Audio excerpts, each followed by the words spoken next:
اعوذ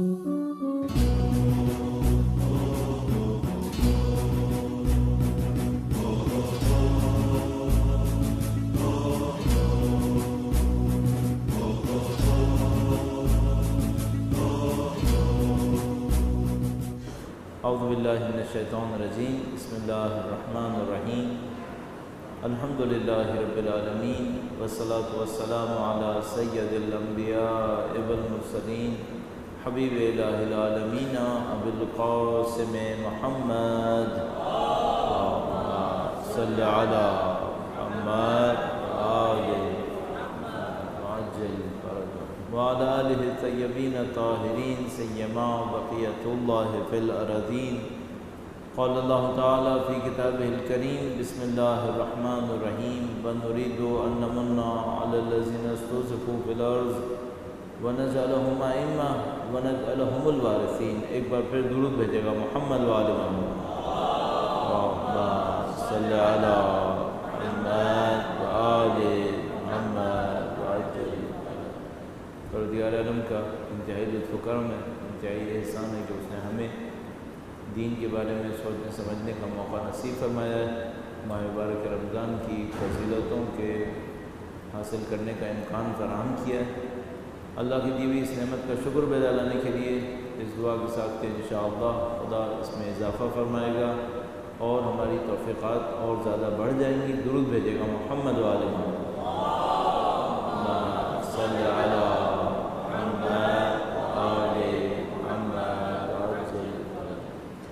ہم نے جس موضوع کے اوپر کل عرائض پیش کیے وہ دینی سیاست کے بنیادی اصول، اور دینی سیاست کے بنیادی اصول کے اندر چند بنیادی ترین اصولوں کے اوپر بات کی گئی، وجہ کہ کس طریقے سے اور کن وجوہات کی وجہ سے دین سیاست کے اندر دخالت دیتا ہے، کیوں ایسا ہونا ضروری ہے۔ ہم نے عرض کیا کہ ایسا ممکن نہیں ہے کہ دین سیاست کے اندر رہنمائی نہ دے، کیونکہ اس کا تعلق انسان کی زندگی سے، انسان کے کمال سے ہے، انسان کی تقدیر سے، اور دین اسلام کے نزدیک یہ سب چیزیں اہم ہیں، اس لیے وہ اس کے اندر دخالت دے گا۔ پھر یہ معاملہ بھی عرض ہوا کہ دین کی جو سیاست ہے وہ جبر کے اوپر نہیں ہو سکتی، دین کی سیاست شعور کے اوپر ہوتی ہے۔ دین لوگوں کو آگاہی دیتا ہے، بصیرت دیتا ہے تاکہ لوگ اپنے فیصلے خود کریں۔ دین کی سیاست جبر پہ بھی نہیں ہو سکتی، دین کسی کی گردن کے اوپر شمشیر نہیں رکھے گا اور جبر کر کے ان کی مصلحتوں کو کہے کہ پورا کر لو۔ یہ بھی عرض ہوا کہ دین کی سیاست بنیادی حل کی طرف جاتی ہے، دین نمائش کا کام نہیں ہے، دین پروپیگنڈے کا کام نہیں ہوتا۔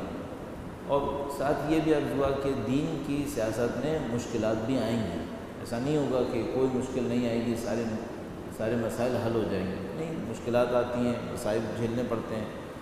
جیسے کہ اللہ کے رسول کی مثال عرض کی کہ اللہ کے رسول نے کہا کہ میں تمہاری ساری مشکلات کو حل کروں گا، لیکن جب مدینے میں لوگ ان کے ساتھ جمع ہوئے تو جنگوں پہ جنگیں اور بہت زیادہ مشکلات آئیں۔ یہ سب دینی سیاست کا حصہ بنتا ہے، اس کے اصول بنتے ہیں۔ اسی طریقے سے جو سب سے اہم اس سلسلے میں عرض کیا تھا وہ یہ کہ دینی سیاست کبھی بھی دین کو پامال نہیں کرے گی۔ اگر کبھی بھی آپ کو اور مجھے یہ احساس ہو کہ ہم کو ایسی سیاست دیکھ رہے ہیں جس میں دین پامال ہو رہا ہے، تو قطعی طور پر یہ دینی سیاست نہیں ہو سکتی، کیونکہ جو بھی سیاست کرتا ہے دین کے لیے وہ دین کی حفاظت کے لیے سیاست کرتا ہے، اپنے مفادات کے لیے تھوڑی کرے گا۔ تو جب وہ دین کی حفاظت کے لیے کر رہا ہے تو خود سیاست کے ذریعے دین کو پامال کر دے، یہ ممکن نہیں ہے۔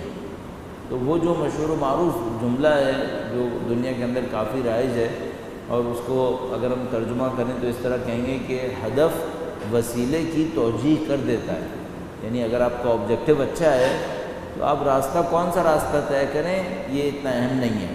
بعض لوگ یہ کہتے ہیں کہ ہدف وسیلے کی توجیہ کر دیتا ہے، اس کے لیے ایکسکیوز بنا لیتا ہے۔ تو ہم کہہ رہے ہیں دین میں ایسا نہیں ہوتا، ہدف امپورٹنٹ ہے، جس راستے سے آپ ہدف تک پہنچیں گے وہ بھی امپورٹنٹ ہے۔ آپ دین کے ہدف تک بے دینی سے نہیں پہنچ سکیں گے۔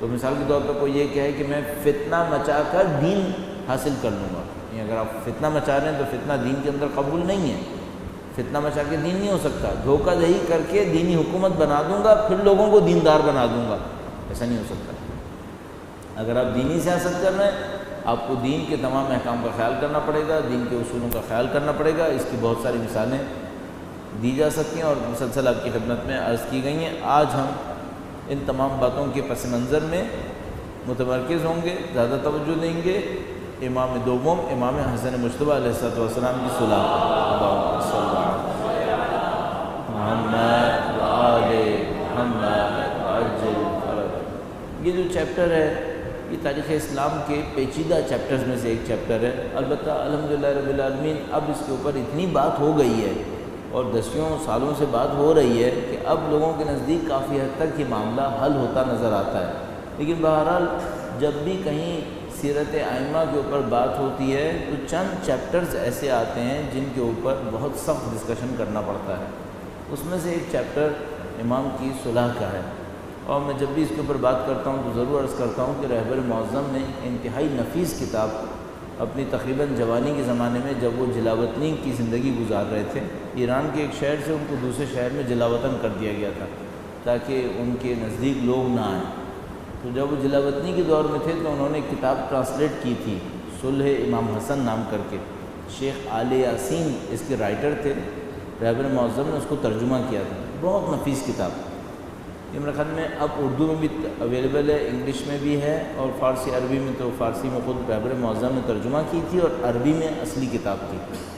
شاید اس چیپٹر کے اوپر اس سے اچھی کتاب کم سے کم اس دور کے اندر عصر حاضر کے اندر نہیں لکھی گئی ہے، اور تو آپ اس کو نیٹ کے اوپر دیکھ سکتے ہیں۔ میرے خیال میں اردو میں بھی مجھے یاد آتا ہے کہ میں نے اس کا ٹرانسلیشن دیکھا ہوا ہے، کتاب اچھی کتاب ہے۔ تو یہ چیپٹر ایک زمانے میں بہت سخت تھا، لیکن اس کے اوپر کافی لوگوں نے گفتگو کی، بات چیت کی، اب کافی حد تک آسان ہو گیا۔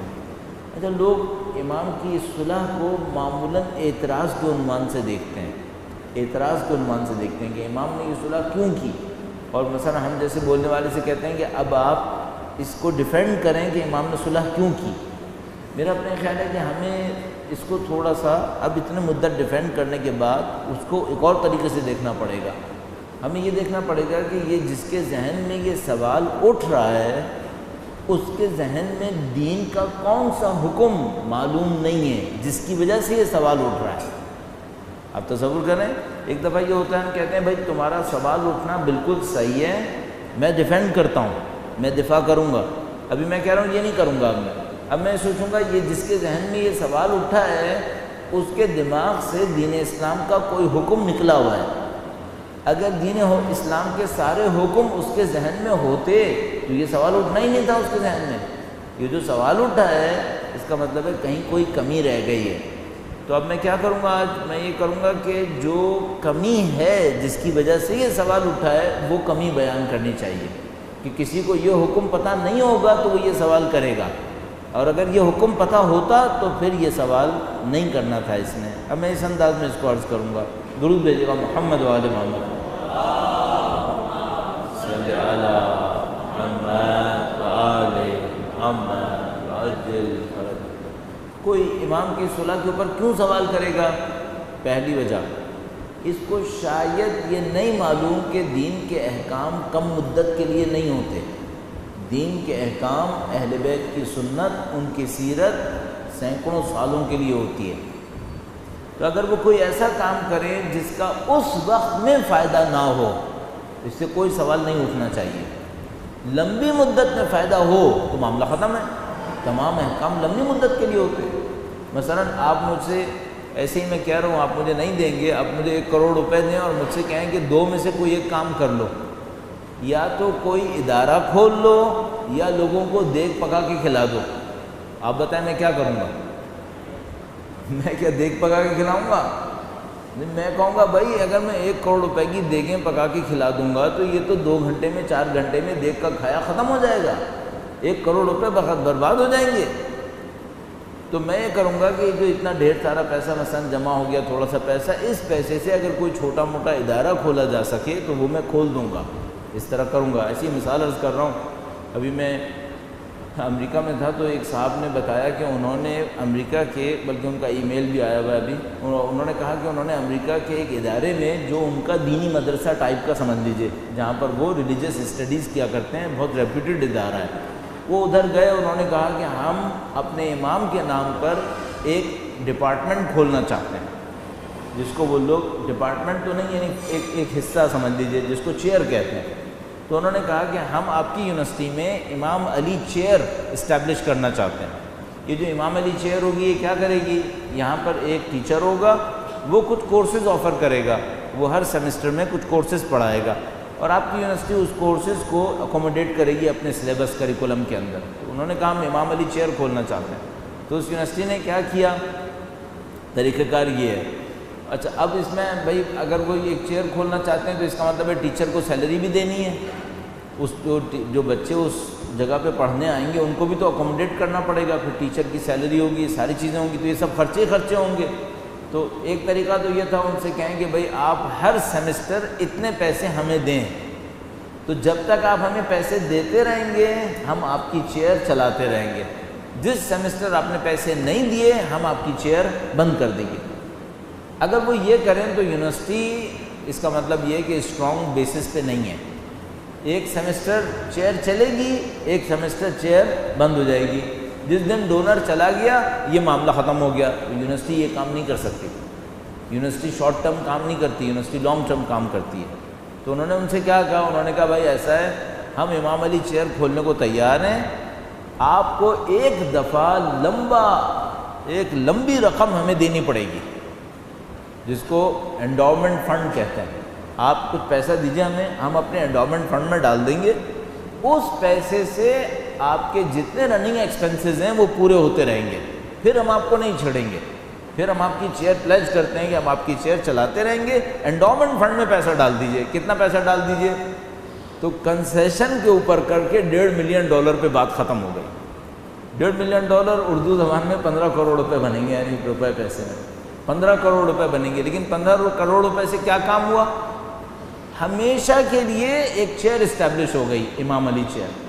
اور جن لوگوں نے یہ کروایا انہوں نے یہ کہا کہ بھئی ہم یہ چیئر تو کھلوا رہے ہیں لیکن ایک شرط بھی رکھیں گے کہ جو ٹیچر پڑھانے آئے گا وہ کم سے کم 5 سال تک قوم یا مشہد کا یا نجف کا پڑھا ہوا ہوگا۔ تو ہر پی ایچ ڈی نہیں آ سکتا، ایک تو شیعہ ہونا چاہیے، دوسری بات یہ کہ وہ 5 سال تک ہمارے جو سینٹرز ہیں ان کا کم سے کم پڑھا ہوا ہو، تاکہ ہمارا ریلیجیس بیک گراؤنڈ اس ٹیچر کا اچھی طرح پتہ چل جائے۔ میں آپ کو عرض کرتا چلوں، امریکہ میں زیادہ تر شاید more than 80% 90% کے قریب اسلام پڑھانے والے یہودی ہیں، اور وہ کیا اسلام پڑھاتے ہوں گے وہ اللہ جانتا ہے۔ 80-90% لوگ جو اسلام پڑھا رہے ہیں وہ مسلمان نہیں ہیں، مسلمان صرف نہیں ہیں بلکہ وہ کافی حد تک ایک رویہ بھی رکھتے ہیں اپنے اندر، ایک ان کی ایک فوکس ہیں، وہ لوگ ایک خاص طریقے سے دیکھتے ہیں دین اسلام کو۔ تو یہ مسئلہ ہے وہاں پر، تو انہوں نے یہ کام کیا۔ اچھا اب اس کام کو ہم کیا کہتے ہیں؟ اس کو ہم کہتے ہیں لمبی مدت کا کام، اس کو ہم لمبی مدت کا کام کہتے ہیں۔ میں اس میں ایک اور مثال دیتا چلوں، آپ کہیں گے کہ میں کرنٹ افیئرس کی طرف لا رہا ہوں لیکن بدقسمتی سے یہ مشکل ہے، ہم لوگ دین کے معاملے میں لمبی مدت میں نہیں سوچتے، ہم لوگ دین کے معاملے میں چھوٹی مدت میں سوچتے ہیں۔ اب میں آپ کی خدمت میں بہت پوری داستان نہیں بتاؤں گا لیکن بہرحال صرف مختصر قصہ مختصر کرتے ہوئے جسے کہتے ہیں، ہم نے تھوڑا بہت اس کے اوپر کام کیا کہ یہ جو مذہبی سیاسی پارٹیز بڑے بڑے پروگرام کرتی ہیں، 30,000 بندے آتے ہیں، 40,000 بندے آتے ہیں، 50,000 بندے آتے ہیں، اس کا خرچہ کتنا ہوتا ہے؟ تو میں نے ایک پاکستان کی بہت بڑی سیاسی مذہبی جماعت ہے اس کے سینئر نائب صدر سے پوچھا کہ بھئی آپ کی جماعت مشہور ہے اس کام کرنے میں، 50,000 آدمیوں کو اگر آپ نے لاہور میں مینار پاکستان پہ جمع کیا، گوجانی ہال میں یا تو سردی میں پروگرام ہونا چاہیے یا یہاں پہ سینٹرل ایئر کنڈیشن لگا ہونا چاہیے، یہ پنکھے چلتے رہتے ہیں، جنریٹر بھی چلنا شروع ہو جائے پھر تو کچھ بھی کر لو دوسرا ایکو بھی ہو جاتا ہے، یہاں پہ آواز سنائی نہیں دیتی، بولنے والے کو بھی پریشانی ہوتی ہے، سننے والے کو تو پتہ نہیں کیا ہوتا ہوگا۔ اللہ انشاءاللہ یہاں پہ سینٹرل لگوانے کی توفیق نصیب کر کے آپ دعا آپ الہی آمین کہیے گا اور درود پڑھیے گا، محمد و آل محمد صلی علی محمد و آل محمد عجل۔ تو سوال بھی ایسے ہی تھا کہ لائٹ جانی تھی لیکن چلو جنریٹر ہے کوئی مسئلہ نہیں ہے، تو ہم نے ان سے پوچھا بھئی یہ جو 40-50 ہزار لوگوں کے پروگرام ہوتے ہیں، فرض کرو مینار پاکستان کے اوپر فلاں جگہ پہ اس کا خرچہ کتنا ہے؟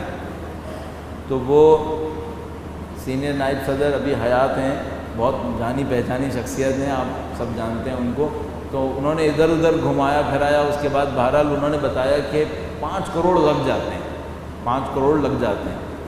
تو ہمارے ہاں یونیورسٹی بننے کی جو ہائر ایجوکیشن کمیشن کی شرط ہے پیسے کے معاملے میں وہ 10 کروڑ ہے۔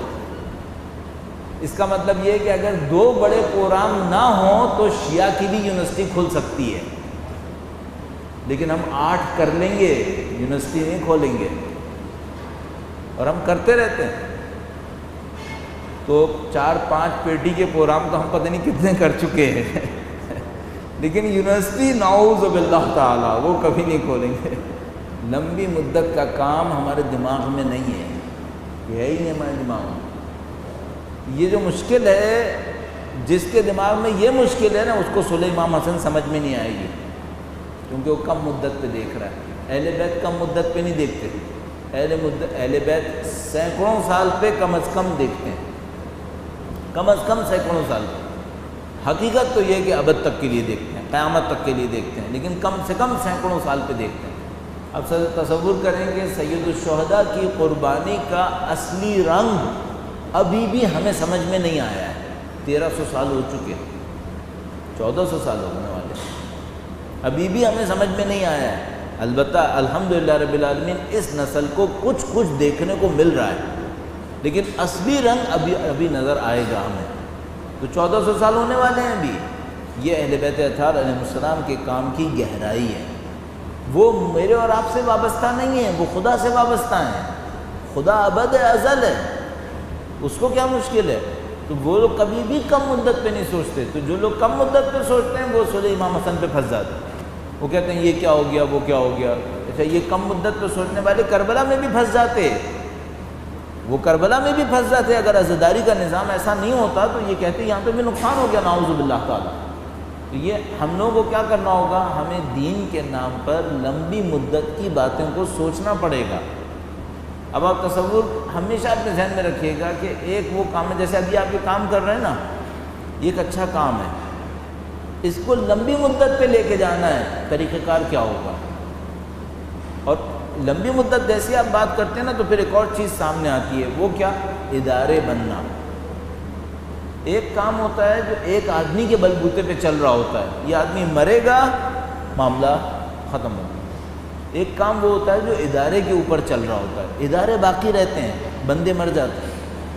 تو مثال کے طور پر اگر یہ جو آپ کا جماعت خانہ ہے، یہ جو آپ کی جماعت ہے، اگر یہ جماعت کا ادارہ نہ ہو تو بندے تو مرتے رہتے ہیں، معاملہ ختم ہو جائے گا۔ یہ جو ادارہ ہوتا ہے یہ چیزوں کو بچا لیتا ہے، ادارے بچا لیتے ہیں۔ اب آپ تصور کریں، آپ کا پیسہ زیادہ تر اداروں پہ لگنا چاہیے، ایک پیس پہ نہیں لگنا چاہیے، ادارے پہ لگنا چاہیے۔ بدقسمتی سے ہم لوگ نہیں کرتے۔ ہمارے یہاں ایک اور بہت بڑی جو مشکل اس وجہ سے ہے وہ ایلوکیشن آف ریسورسز کو ایلوکیٹ کرنا، کس ریسورس پہ کتنی چیز پہ کتنی ریسورسز لگنی ہے، یہ ہمارے یہاں بہت غلط طریقے سے ہو رہا ہے۔ تو میں نے عرض کیا کہ کچھ ایسی چیزوں کے اوپر بہت زیادہ ریسورسز لگ رہی ہیں جن پہ لگنے کی اتنی قیمت نہیں تھی، اور جن چیزوں پہ لگنے کی تھی اس پہ نہیں لگ رہا ہے ابھی پورے پاکستان کے اندر نا۔ اچھا، اس کے بعد لوگ روتے بھی اسی پر ہیں، مثال کے طور پر جہاں کہیں ہمارے چند بچے جمع ہوتے ہیں نا، جوان، وہ ہم سے کہتے ہیں مولانا ہماری کوئی یونیورسٹی کیوں نہیں ہے؟ بات بالکل صحیح ہے، ہمارے ریسرچ انسٹیٹیوٹس کیوں نہیں ہیں؟ اب دیکھو، ایسے ہی میں کہنے کی بات عرض کر رہا ہوں، اس سے میں نکلنے کی فوراً کوشش کرتا ہوں۔ کتنے پروگرام کر لیے، کروڑوں روپے پروگرام کے اوپر لگا دیے۔ اچھا، اس قوم کی لمبی مدت کی پلاننگ کون سا ادارہ کر رہا ہے؟ اصلا گلگت پارا چنار سے لے کر کراچی تک مجھے ایک ادارہ بتا دینا جو شیعہ ادارہ ہو اور لمبی مدت کی منصوبہ بندی کر رہا ہو، نہیں ہے نا۔ اور یہ جو کروڑوں روپے کے پروگرام کیے جا رہے ہیں، اس میں کیا ہو رہا ہے پھر؟ اب آپ خود ذہن سے اپنے سوچ کے بتائیے گا، میں تیز بھاگوں زیادہ بہتر ہے یا پہلے ڈائریکشن بناؤں پھر سلو بھاگ لوں؟ بغیر ڈائریکشن کے تیز بھاگوں یا ڈائریکشن طے کر کے سلو چل لوں؟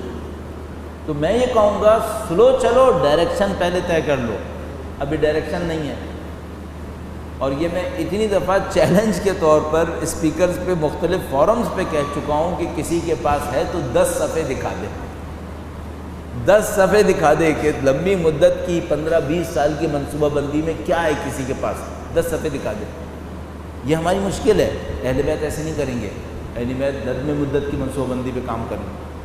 ان کو پتہ ہے یہ مفادات جو جز وقتی ہیں یہ ختم ہو جائیں گے, لمبی مدت کے باقی رہیں گے. بس پہلا عنصر یہ ہے. دوسرا معاملہ کیا ہے؟ یہ جو آدمی سوال کرے گا نا صلح امام حسن پہ, اس کے ذہن میں ایک سوال اٹھا ہوا ہے, ایک اور سوال اٹھا ہوا ہے. وہ کیا ہے؟ وہ یہ سوچ رہا ہے کہ ان کے والد نے جس سے جنگ کی, انہوں نے اس سے صلح کیوں کی؟ ان کے والد نے جس سے جنگ کی, امام دوم نے اس سے صلح کیوں کی؟ اچھا, یہ سوال اس کے ذہن میں کیوں آ رہا ہے؟ یہ سوال اس لیے ذہن میں آ رہا ہے کہ اس کو فرق نہیں پتہ کہ سنت کے ظاہر پہ عمل کرنا کسے کہتے ہیں, سنت کی روح پہ عمل کرنا کسے کہتے ہیں. ایک سنت کی ظاہر ہوتی ہے, ایک سنت کی روح ہوتی ہے. مثال کے طور پر نبی کی سنت ہے کہ وہ وضو کرتے تھے, بالکل صحیح ہے, نبی کی سنت ہے کہ وہ وضو کرتے تھے. اچھا, اب کوئی یہ کہ چونکہ نبی کی سنت یہ ہے کہ وہ وضو کرتے تھے, کوئی دنیا میں پانی سے مر رہا ہو پیاس سے, میں تو وضو کروں گا. یہ روح نبی نہیں ہے. روح نبی کیا ہے؟ روح نبی اللہ کی بندگی ہے, چاہے وضو سے ہو چاہے تیمم سے ہو. بندگی امپورٹنٹ ہے, ظاہر سنت امپورٹنٹ نہیں ہے. اس کے حالات تبدیل ہوتے رہتے ہیں. کبھی نبی کی سنت وضو بنتی ہے, کبھی نبی کی سنت تیمم بنتی ہے, کبھی نبی کی سنت جنگ بنتی ہے, کبھی نبی کی سنت صلح بنتی ہے. یہ امپورٹنٹ نہیں ہے کہ آپ نے ظاہر پہ کتنا عمل کیا ہے, امپورٹنٹ یہ ہے کہ آپ نے روح کے اوپر کتنا عمل کیا ہے. اب یہ جو آدمی امام کی سنت پہ اعتراض کرے, نعوذ باللہ تعالیٰ کہ امام نے کیوں اس آدمی سے صلح کی جس سے ان کے والد نے جنگ کی, تو اس کو میں کہوں گا کہ اگر امام کی جگہ ان کے والد گرامی ہوتے وہ بھی صلح کرتے, وہ بھی صلح کرتے. کیوں؟ روح اہم ہے, جنگ اور صلح اہم نہیں ہے. اب دیکھو, وہی جو کہہ رہا ہے کہ امام نے کیوں صلح کی جب کہ ان کے والد نے جنگ کی, تو اس کے سامنے سوال رکھنا پڑے گا کہ ان کے والد نے بھی 25 سال صبر کیا تھا. ان کے والد نے بھی 25 سال صبر کیا تھا. اس کے بعد 4-4.5 سال جنگیں کی تھیں. تو ابھی کوئی پوچھے مولا امیر المومنین کی سنت میں جنگ ہوئی یا صلح ہوئی, تو میں کہوں گا امیر المومنین کی سنت جنگ بھی ہے صلح بھی ہے, لیکن روح سنت سب سے اہم ہے. روح سنت وہ سب سے اہم ہے. اچھا, سنت کی روح کیا ہے؟ اگر ہم یہی کہنا نا کہ بھئی سنت کی روح اہم ہے, تو کوئی پوچھ سکتا ہے بھئی وہ سنت کی روح کون سی ہوتی ہے؟ میں بھی آپ کی خدمت میں عرض کروں گا. درود بھیجے گا محمد و آل محمد صلی علی محمد و آل محمد. سنت کی روح یہ ہوتی ہے کہ دین کی حقیقتوں کا دفاع اس وقت صلح سے کیا جا سکتا ہے یا جنگ سے کیا جا سکتا ہے.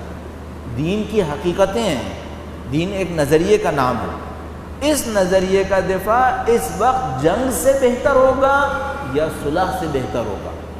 اگر جنگ سے دین بچے تو جنگ کرنی ہوگی جیسے امام حسین نے کی. اگر صلح سے دین زیادہ اچھی طرح بچے تو صلح کرنی پڑتی ہے. اگر میدان میں آ کر دین بچے تو جنگ کرنی پڑتی ہے, صفین, نہروان, جمل کی طرح. اور گھر میں بیٹھ کر دین بچے تو 25 سال صبر کرنا پڑتا ہے, امیر المومنین کی 25 سال صبر کی طرح. آپ کو یہ دیکھنا ہوتا ہے دین اس وقت کس چیز سے زیادہ فائدہ حاصل کر پائے گا, اور دین کے سارے مفادات دیکھنے پڑتے ہیں, دین کے سارے اصول دیکھنے پڑتے ہیں. بس جو شخص یہ کہتا ہے کہ انہوں نے اس سے صلح کی جس سے ان کے والد نے جنگ کی, ہمارا جواب یہ ہوگا کہ یہ آدمی سنت کی روح سے غافل ہے, اس کو سنت کی روح کا پتہ نہیں ہے, یہ صرف ظاہر دیکھ رہا ہے. اس کو چاہیے سنت کی روح دیکھے. روح سنت کیا ہے؟ دین کا دفاع کس چیز سے زیادہ اچھے طریقے سے ہوگا, صلح سے ہوگا یا جنگ سے ہوگا. اسی طریقے سے بہت سارے سوالات حل ہو سکتے ہیں. مثلا کوئی یہ کہے کہ کسی جگہ پہ اہل بیت نے اپنے دشمنوں کو معاف کیا, کسی جگہ پر اہل بیت نے اپنے دشمن کو بد دعا بھی دی, کسی جگہ پر اپنے دشمن سے بدلہ بھی لیا. تو اہل بیت کی سنت معاف کرنے پر ہے یا بدلہ لینے پر ہے؟ ہم کہیں گے جو دین کا حکم ہے اس کے اوپر ہے. امیر المومنین کے قاتل کو خود امام مجتبیٰ نے ضرب لگا کے مارا ہے. مثلا کوئی یہ کہے اہل بیت کی سنت عفو و درگزر کے اوپر تھی, اسے معاف کیوں نہیں کیا؟ تو میں کہوں گا عفو و درگزر ایک اور جگہ ہے, اور یہ جو قصاص اور دیا ہے یہ ایک اور چیپٹر ہے. ان دونوں کا ایک دوسرے سے کوئی تعلق نہیں ہے. یا مثلا کوئی یہ کہے امام سید الشہداء کو کربلا میں جن لوگوں نے شہید کیا خاندان اہل بیت انہیں معاف کر دیتا اور پھر حضرت مختار بدلہ نہ لیتے، تو میں کہوں گا عفو درگزر ایک اور چیپٹر ہے، اور دین کے خلاف سازشیں کرنے والوں کو سزا ملنا یہ ایک اور چیپٹر ہے. ان چیزوں کو مکس نہ کیا جائے. تو دین کی سنت ظاہر میں نہیں ہے، دین کی سنت باطن کے اندر ہوتی ہے. یہ دوسرا پوائنٹ ہے. درود بھیجے گا محمد و آل محمد پر.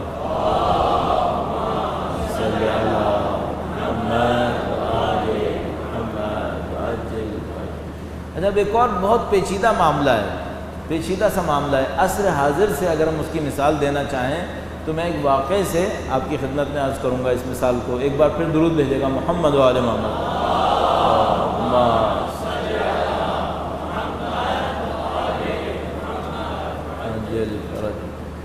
جب 1987 میں تقریباً مجھے یاد آتا ہے، کویت کے تھوڑا سا میں پس منظر میں لے جاؤں، ایران عراق کی جنگ چل رہی تھی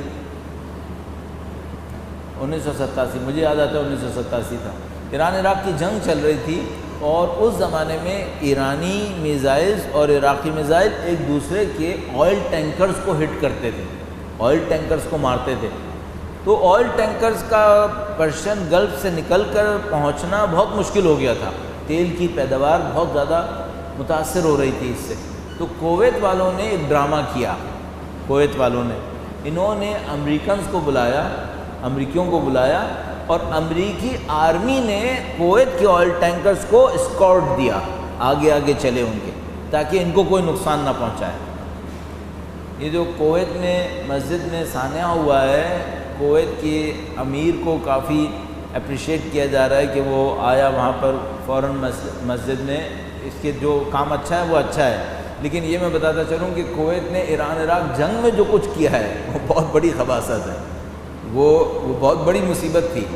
یعنی ان لوگوں نے جس طرح ساتھ دیا تھا عراق کا اور ایران کے خلاف مسائل کھڑے کیے تھے، وہ اللہ جانتا ہے، ان کو بھی پتہ ہے. حتیٰ ایک دفعہ ایسا ہوا تھا، ایرانیوں نے ایک میزائل ان کی پورٹ پہ مار دیا تھا. جب ان لوگوں نے یہ ڈرامہ بہت زیادہ کیا تھا تو ایرانیوں نے ایک میزائل مارا تھا ان کی ایک پورٹ کے اوپر، الاحمدی پورٹ کے اوپر. آپ میں سے کسی کو ہسٹری کا شوق ہو تو آج جا کر انٹرنیٹ کے اوپر سرچ کر لیجیے گا.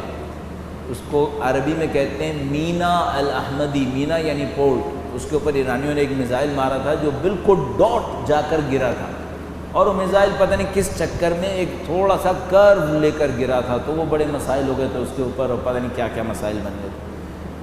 یہ تو کویتی تھے، ان کے آئل ٹینکرز چل رہے تھے. امریکی نیوی پہلی دفعہ پرشین گلف میں آئی تھی. سب کو پتا تھا یہ جو امریکی نیوی پرشین گلف میں آئی ہے نا، یہ اب جائے گی نہیں، یہ یہیں بیٹھیں گے. پھر بحرین نے سب سے بڑا اس کو اڈا دے دیا. تو جب پرشین گلف میں امریکی جہاز آئے تو ایرانیوں کے پاس دو آپشن تھے. عراق سے تو آپ لڑ ہی رہے ہیں، امریکی نیوی کو بھی مار دو، امریکی نیوی کو بھی مار دو. اچھا اگر آپ امریکی نیوی کو ماریں گے تو کیا ہوگا؟ امریکہ آپ کے خلاف اعلان جنگ کرے گا. اچھا وہ اعلان جنگ عراق کے ذریعے سے پہلے ہی کر چکا تھا، اب آفیشیلی کر دے گا. لیکن کوشچن یہ تھا کہ آپ ماریں یا نہ ماریں، ماریں یا نہ ماریں. تو ایک سیشن ہوا جس میں امام خمینی، بڑے بڑے فوجی کمانڈر سب وہیں پہ بیٹھے ہوئے تھے. تو ان کے سامنے جناب کسی نے مخالفت میں دلیلیں دیں، کسی نے حمایت میں دلیلیں دیں. امام خمینی سے پوچھا گیا کہ سب نے دلائل دے دیے، اب آپ ارشاد فرمائیں کہ کیا ہونا ہے. تو انہوں نے کہا کہ اگر میں تمہاری جگہ ہوتا تو مار دیتا، اگر میں تمہاری جگہ ہوتا مار دیتا. اب جیسے ہی انہوں نے کہا وہاں پہ بم پھٹ گیا، جیسے مجلس کے اندر، اس ساری گیدرنگ کے اندر، کہ لو بھائی امام خمینی نے تو عراق سے تو ہم پہلے ہی لڑے ہوئے تھے، امریکہ سے بھی لڑنے کا حکم دے دیا، اب تو مارنا پڑے گا. تو وہاں پہ سناٹا چھا گیا اور کچھ لوگ بڑے پریشانی میں آ گئے کہ بھئی یہ کیا ہوگا، اب یہ ہوگا وہ ہوگا. اس کے بعد انہوں نے ڈرتے ڈرتے امام خمینی سے پوچھا کہ اس کا مطلب یہ ہے کہ اب آپ کہہ رہے ہیں کہ ان کو مار دیں؟ تو انہوں نے فرمایا کہ لیکن مجھے پتہ ہے تم میری جگہ نہیں ہو، تم میری جگہ نہیں ہو، میں ہوتا تو کر دیتا، لیکن مجھے پتہ ہے تم لوگوں میں اتنی ہمت نہیں. پھر انہوں نے ایک بات کہی تھی، اب جو نہیں مارو گے نا پھر ہمیشہ کے لیے امریکہ کو اپنے سر پہ بٹھانا پڑے گا. آج تک پرشین گلف میں ہیں وہ. کتنے سال ہو گئے ہیں؟ 30 سال ہونے والے ہیں. 30 سال انہوں نے کہا تھا یہ نہیں مارو گے، اور مجھے پتہ نہیں مارو گے، ابھی نہیں مارو گے، یہ پرشین گلف میں رہیں گے، آج تک ہیں وہ، صحیح ہے۔ اچھا اب یہ جو حکم ہوا کہ بھئی نہیں مارو، کوئی بات نہیں، نہیں مارو، یہ امام خمینی کا تھا یا پبلک کا تھا؟ ایک طرف سے امام خمینی کا تھا کہ بھئی فائنل ڈیسیجن تو امام خمینی لے رہے تھے، لیکن امام خمینی نے کس کی مصلحت دیکھ کے لیا؟ عوام کی ہمت دیکھ کے۔ اتنا بڑا پتھر یہ نہیں اٹھا پائیں گے، وہ ہوتے تو اٹھاتے، وہ کہتے میں ہوتا تو میں مارتا ان کو، میں نہیں چھوڑتا ان کو، لیکن تم لوگ نہیں کر پاؤ گے۔ یہ مشکل ہوتی ہے لیڈر کے ساتھ، لیڈر سارے کام اپنی مرضی سے نہیں کر سکتا ہے، لیڈر کو اپنے پیچھے چلنے والوں کی توانائیاں دیکھنی پڑتی ہیں، ان کی طاقتیں دیکھنی پڑتی ہیں، اس کو یہ دیکھنا پڑتا ہے کہ میرا تو عزم اتنا بڑا ہے، پبلک کا عزم کتنا ہے، ان کے اندر ہمت کتنی ہے، یہ سازشوں میں آئیں گے یا نہیں آئیں گے، یہ میدان چھوڑ کے بھاگیں گے یا نہیں بھاگیں گے، اس کے بعد لیڈر فیصلے کرتا ہے، ورنہ لیڈر کچھ اور کرے گا۔ اب آپ تصور فرمائیں، جنگ صفین کے اختتام میں حاکمیت ہوئی، امیر المومنین چاہتے تھے کہ حاکمیت ہو، ایک سیکنڈ کے لیے بھی نہیں۔ مالک اسکر چاہتے تھے کہ حاکمیت ہو، نہیں، لیکن ہو گئی، کرنی پڑ گئی۔ کیوں؟ وہ جو گردنوں کے اوپر شمشیریں رکھے بیٹھے تھے، ان کی کھوپڑی میں نہیں آنکھیں دے رہا تھا، جو بعد میں خوارج بنے کہ اس وقت سازش ہو رہی ہے تمہارے ساتھ، نہیں سمجھ پائے، سزا اٹھانی پڑ گئی۔ یہ لیڈر کے ساتھ مشکل ہوتی ہے، اور جب یہ لیڈر اس طرح کی کسی مشکل میں آ جاتا ہے تو جو قوم کی وجہ سے مصیبت اٹھانی پڑتی ہے اس میں لیڈر کو بھی مشکل آتی ہے، لیڈر پہ بھی مصیبت آ جاتی ہے، اس بیچارے کو بھی مصیبت اٹھانی پڑ جاتی ہے۔ مثال کے طور پر قوم بنی اسرائیل کو اللہ نے کہا کہ اس شہر کے اندر داخل ہو، دشمنوں سے لڑو اور داخل ہو جاؤ۔ وہ وہاں پہنچے، انہوں نے دیکھا دشمن تو بہت پاورفل ہے۔ حضرت موسیٰ علیہ السلام سے کہا کہ اے موسیٰ، ہم تو اس قوم سے نہیں لڑنے والے، ہم میں تو اتنی ہمت نہیں کہ اس سے لڑیں۔ انہوں نے کہا اللہ کا حکم ہے، تم ہی نے خدا سے کہا تھا کہ ہمیں بتائے کہ ہم کس سے لڑیں، اب خدا نے کہا ہے تو لڑو۔ کہا نہیں، ہم نہیں لڑ سکتے۔ کہا پھر؟ کہا تم جاؤ، تمہارا بھائی لڑ لے، دشمنوں کو ہرا لو، اگر ہرا لیا تو ہم بھی آ جائیں گے اندر، ہم نہیں جاتے۔ کہا نہیں جاؤ گے خدا عذاب کرے گا۔ کہا ٹھیک ہے۔ خدا نے عذاب کیا، فرماتا ہے 40 سال تک صحرا میں گھومتے رہے، 40 سال تک صحرا میں گھومتے رہے۔ اچھا اب میں ایک سوال پوچھوں گا، جب قوم بنی اسرائیل صحرا میں گھوم رہے تھے تو حضرت موسیٰ علیہ السلام کہاں تھے؟ وہ بھی انہی کے ساتھ صحرا میں تھے۔ لیڈر کے ساتھ مشکل یہ ہوتی ہے، قوم کی وجہ سے فیصلے کرنے پڑتے ہیں لیکن قوم کو چھوڑ کے جا بھی نہیں سکتا بیچارہ، اسی قوم کے ساتھ چلنا بھی پڑتا ہے۔ اب آپ تصور کریں مولا چوتھے امام کا صبر کتنا تھا، اس قوم نے ساتھ نہیں دیا، ان کے والد گرامی شہید ہو گئے، کیا اس قوم کو چھوڑ کے کہیں اور چلے گئے؟ کیا اس قوم کو بددعائیں دیں اور ختم کروا دیا؟ نہیں۔ صحیفہ سجادیہ دعاؤں کی کتاب ہے، یہ کون دعا دے رہے ہیں؟ جن کے والد اس قوم کی نااہلی کی وجہ سے شہید ہوئے ہیں۔ عجب ظرف ہے ان لوگوں کا، یہ ائمہ کا ظرف ہے، ان کی وسعت۔ تو یہ جو لیڈر ہوتا ہے یہ سارے فیصلے اپنی طاقت پہ نہیں کر رہا ہوتا، اس کو پبلک کو دیکھنا پڑتا ہے۔ مولا سید الشہداء نے ایک جملہ ارشاد فرمایا مجھے وہ اصحاب ملے جو کسی کو نصیب نہیں ہوئے۔ کیوں کہا مجھے وہ اصحاب ملے، ترجمہ میں اس طرح سے کروں گا، مجھے وہ اصحاب ملے جو نہ کسی چیز سے ڈرتے ہیں نہ کسی سازش میں پھنستے ہیں، کوئی سازش ان کے اوپر کام نہیں کرتی، یہ کسی چیز سے نہیں ڈرتے۔ اب جو مولا امام دوم کے اصحاب تھے جگہ جگہ سازشوں میں پھنستے تھے۔ ایک بندے کو لشکر دے کر آگے بھیجا کہ وہ جا کر خبر لے کر آئے کہ دشمن کیا کر رہا ہے، اس کو امیر شام نے آفرز بھیجی، اتنا پیسہ دوں گا اتنا پیسہ دوں گا، وہ پورا لشکر لے کے اسی کے ساتھ بیٹھ گیا۔ دوسرے کو بھیجا، وہ بھی جا کے بیٹھ گیا۔ ابھی امام کے سامنے خط آیا ہے امیر شام کی طرف سے کہ میں صلح کے لیے تیار ہوں، ادھر پبلک کے اندر تیاریاں ہو رہی ہیں کہ کیمپ سمیٹ لو، جنگ ختم ہو گئی، ابھی تو فیصلہ بھی نہیں کیا ہے۔ ابھی امام اس کے اوپر کام کر رہے ہیں کہ دشمن سے کیا کہوں، کس طرح سے کرواؤں، امام کے اوپر قاتلانہ حملہ ہو گیا اپنی طرف سے، خیمے کے اندر سے۔ یہ ساتھ چلنے والوں کی کمزوریاں ہوتی ہیں کہ جو لیڈر سے کچھ فیصلے کرواتی ہیں۔ تو میں نے ایک کانٹمپریری مثال دی آپ کو، عصر حاضر کی مثال دی. بہت بہترین مثال جو امام خمینی کا ایک اور جملہ تھا جس میں انہوں نے کہا تھا جب ایران عراق کی جنگ بندی کی قرارداد قبول کی تھی تو انہوں نے کہا تھا میں زہر کا پیالہ پیتے ہوئے یہ کام کر رہا ہوں، زہر کا پیالہ پیتے ہوئے میں یہ کام کر رہا ہوں. ان کو پتہ تھا یہ معاملہ اچھا نہیں ہوگا، صدام کا باقی رہنا انتہائی خطرناک تھا، بعد میں سب کو نظر آیا. یہ سب چیزیں ہوتی ہیں. بس تیسرا پوائنٹ کیا ہو گیا کہ جو سوال کرنے والا ہے اس کو یہ احساس نہیں ہے کہ جو لیڈر فیصلے کر رہا ہوتا ہے اس میں عوام کی کمزوریاں شامل ہوتی ہیں. اگر عوام کے اندر وہ کمزوریاں نہ ہوں تو لیڈر یہ فیصلے نہیں کرے گا. درود بھیجے گا محمد و آل محمد.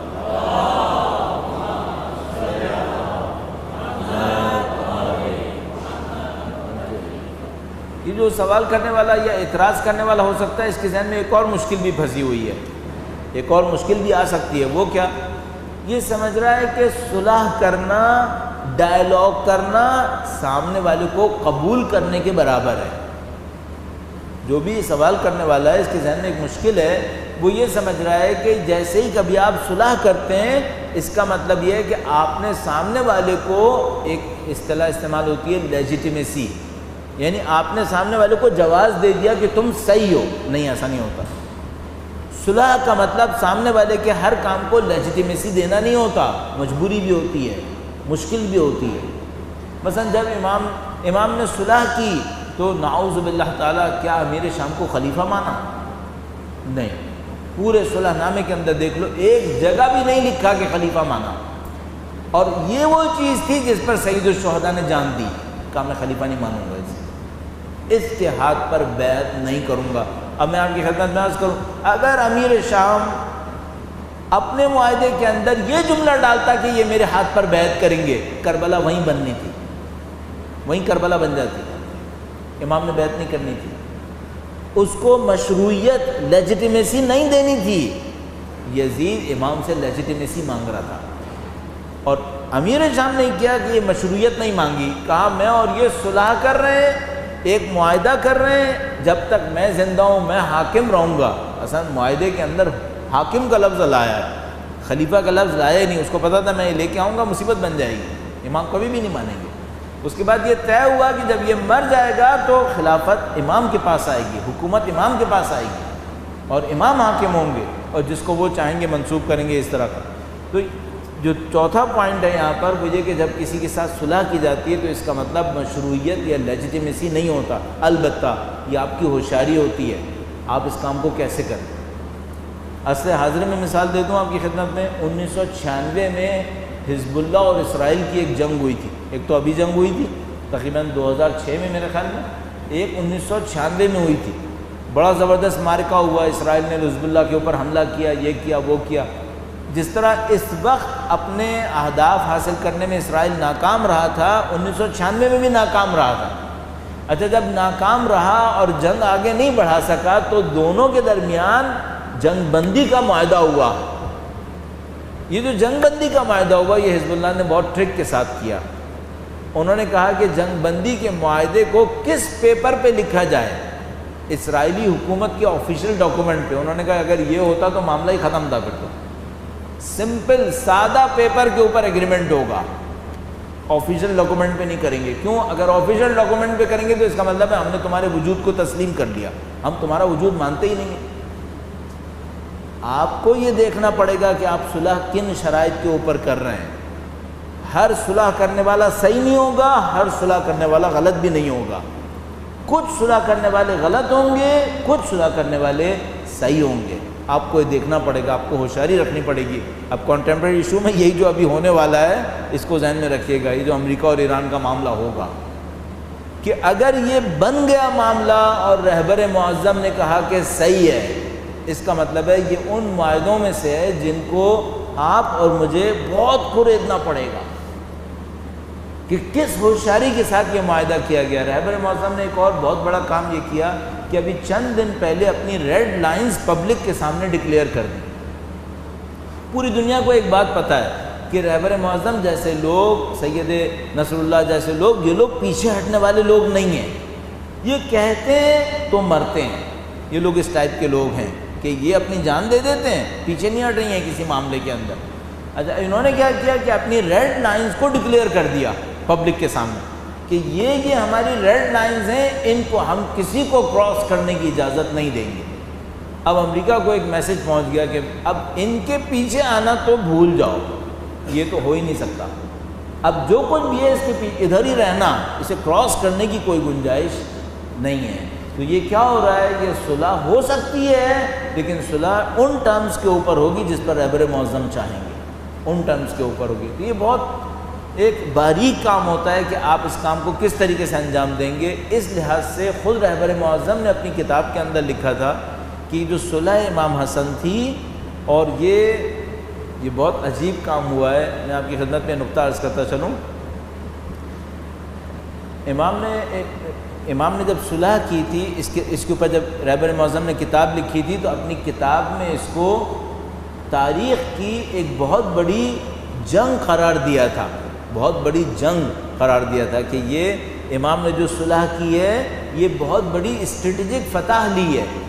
فارسی کا ایک اصطلاح اس طرح انہوں نے استعمال کی تھی، وہی اصطلاح انہوں نے اس صلح کے لیے استعمال کی ہے، وہی اصطلاح جو انہوں نے اس کتاب کے اندر 40-50 سال پہلے صلح امام حسن کے لیے استعمال کی تھی، وہی اصطلاح اس ڈائلاگ کے لیے استعمال کی ہے جو ابھی نیوکلیئر ایشوز کے اوپر ہو رہے ہیں اپنی اسپیچ کے اندر۔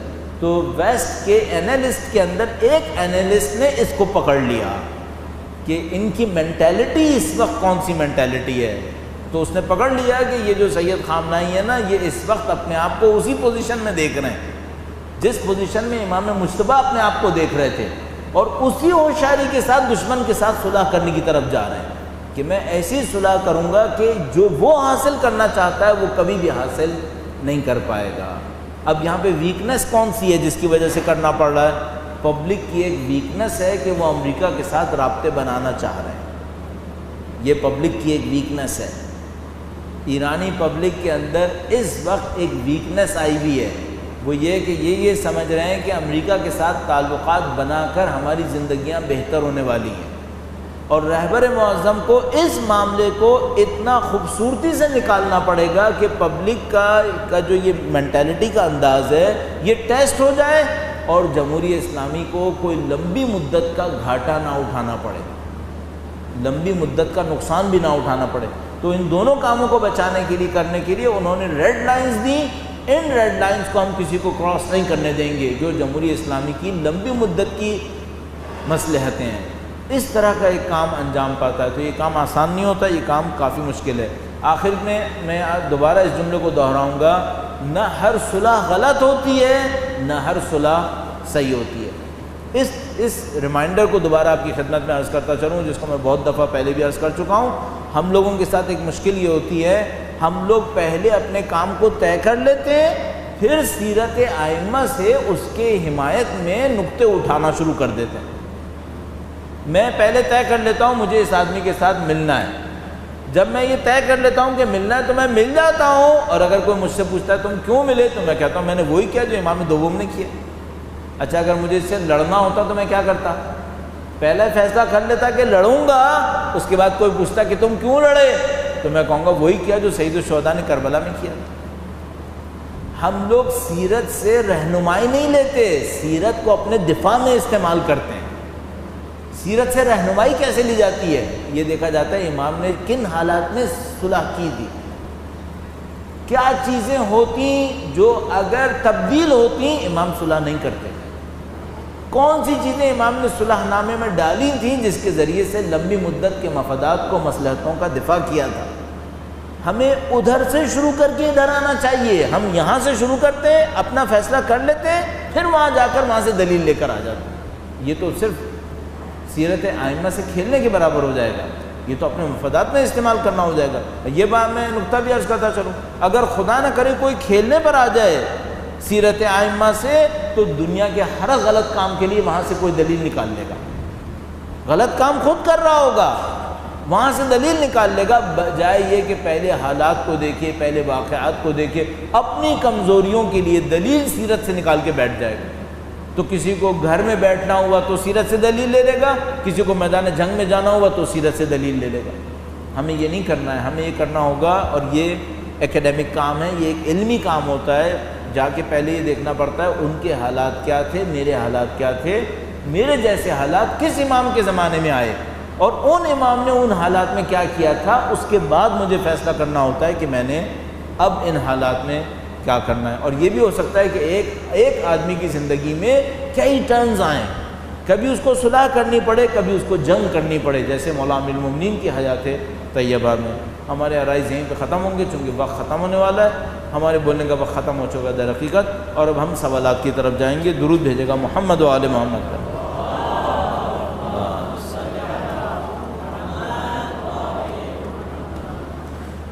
ایک بار پھر درود بھیجے گا محمد و آل محمد صلی علی محمد و آل محمد وعجل فرج۔ اچھا، سوالات کا ایک اصول ہونا چاہیے۔ ایک ہمارے یہاں کہتے ہیں کامن ناؤن اور ایک کہتے ہیں پراپر ناؤن، صحیح ہے؟ تو آپ سوالات میں کامن ناؤن لکھ سکتے ہیں، پراپر ناؤن نہیں لکھ سکتے۔ آپ یہ لکھ سکتے ہیں ایک انسان یہ کرے، لیکن آپ کہیں مرتضیٰ زیدی یہ کرے، یہ صحیح نہیں ہے، یہ تو پراپر ناؤن ہو گیا۔ تو اب جن سوالات میں پراپر ناؤن ہوتا ہے، ہمارا جیسا پڑھنے والا یا تو یہ کرتا ہے کہ اس کو ایسے رکھ دیتا ہے، یا پھر وہ یہ کرتا ہے کہ اس کے پراپر ناؤن کو کاٹ کے کامن ناؤن ڈالتا رہتا ہے اور سوال پڑھ لیتا ہے۔ تو میں یہی کر رہا ہوں، اس میں دو پراپر ناؤن لکھے ہوئے ہیں، یا ان کو میں کاٹوں گا، ان کو کامن ناؤن ڈالوں گا اور اس سے ایک سوال بناتا ہوں۔ درود بھیجے گا محمد و آل محمد پر۔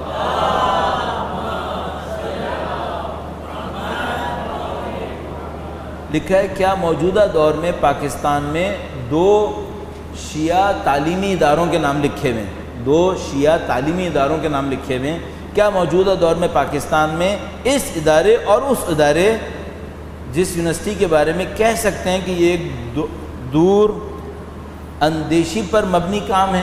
دو تعلیمی اداروں کے نام لکھے ہیں پاکستان کے، شیعہ تعلیمی اداروں کے نام، کیا یہ کہہ سکتے ہیں کہ یہ لمبی مدت کی دور اندیشی کا کام ہے؟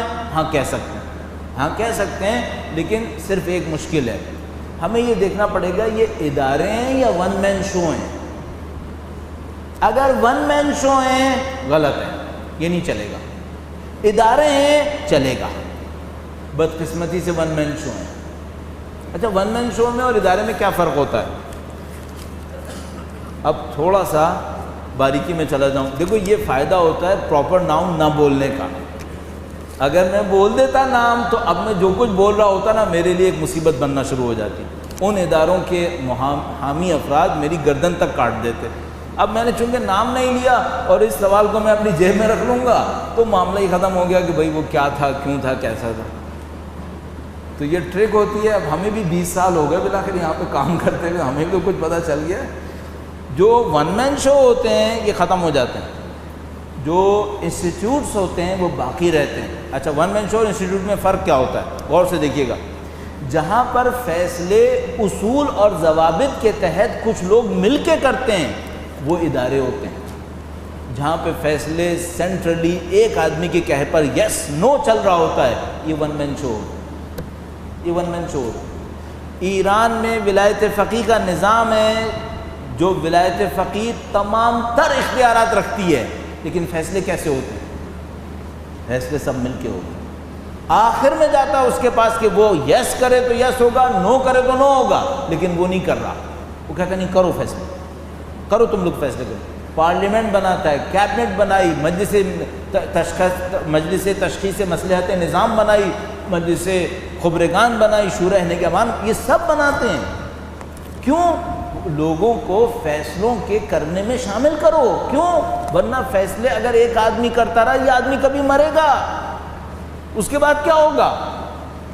تو جو بڑا عقل مند آدمی ہوتا ہے، بڑا لیڈر ہوتا ہے، وہ اپنی لیڈرشپ کی طاقتوں کو بہت کم استعمال کرتا ہے، وہ ڈیلیگیٹ کرتا ہے اپنے کاموں کو، اپنے فیصلوں کی طاقتوں کو، اور نیچے والوں کی ذہنی صلاحیتوں کو پروان چڑھاتا ہے۔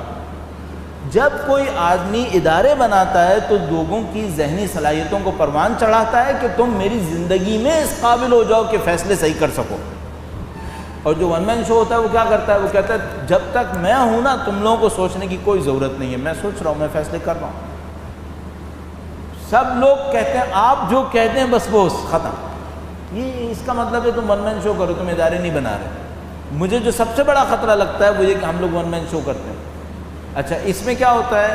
کیا اس کا مطلب یہ ہمیں شخصیتوں کا احترام نہیں کرنا چاہیے، شخصیتوں کی قدر نہیں کرنی چاہیے، ان کو اہمیت نہیں دینی چاہیے؟ نہیں، سب کچھ دینی چاہیے، لیکن اگر نیچے ٹیم پروان نہیں چڑھے گی تو اس آدمی کے مرنے کے بعد کیا ہوگا پھر؟ اس کے لیے ضروری ہوتا ہے کہ فیصلے سب مل کر رہے ہوں۔ اچھا ایک وہ جو اصطلاح استعمال ہوتی ہے نا ڈیموکریسی، اکثریت فیصلے کرے، میں اس کا حامی نہیں ہوں۔ اکثریت بعض اوقات احمقانہ فیصلے بھی کر دیتی ہے، اکثریت کے فیصلوں کی بات نہیں کر رہا ہوں، عقل مند لوگ مل کے جمع ہوں، اپنی اپنی فکروں کو استعمال کریں، وہ جو بڑا لیڈر ہے وہ سب کی فکروں کو پروان چڑھائے۔ تو ابھی میں آپ کی خدمت میں عرض کروں، جو آدمی ون مین شو نہیں کرتا اس کے اطراف میں اس کے ہم پلہ لوگ جمع ہوتے رہتے ہیں، اور جو ون مین شو کرتا ہے اس کے اطراف میں اس کے برابر کا کوئی بندہ نہیں آتا، وہ ون مین شو میں رہے گا، اس کے برابر کا کوئی بندہ نہیں آئے گا۔ کیوں؟ وہ سب کو باہر کرتا ہے، وہ کہتا ہے میں ہی فیصلہ کروں گا۔ اس کا مطلب ہے یہ ادارہ نہیں ہے، یہ سنگل پرسن ڈیسیشنز ہو رہے ہیں، اور اس کا مطلب یہ کہ اس کا فیوچر خطرے میں ہے۔ البتہ اللہ بچانے والا ہے، ممکن ہے اس کی نیت میں کوئی ایسی اچھائی ہو کہ خدا این ٹائم پر کوئی ایک نصرت بھیج دے اور اس کی جگہ کوئی اور بندہ آ کر بیٹھ جائے جو اس کام کو چلا لے، لیکن اصولی طور پر یوں ہوتا ہے۔ میں نے آپ کی خدمت میں عرض کر دیا۔ درود بھیجیں محمد و آل محمد۔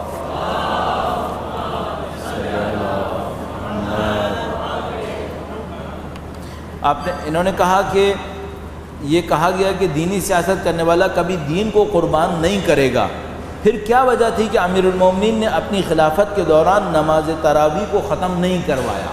نماز تراویح کو ختم نہیں کروایا۔ ہمیں سب سے پہلے یہ دیکھنا پڑے گا کہ اہل بیت اطہار علیہ السلام، دینی سیاست کرنے والا، دین کے نام پر کام کرنے والا، جائز قرار دیتا ہے یا نہیں دیتا ہے؟ جائز قرار دیا ہے کیا امیر المومنین نے؟ نہیں۔ جب تراویح کا وقت آیا امیر المومنین نے کہا میں نہیں پڑھاؤں گا، میری حکومت میں نہیں ہوگی، میں نہیں کراؤں گا، تو جو حامی تھے پچھلوں کے انہوں نے مدینے میں پہلی دفعہ اسٹرائک کی۔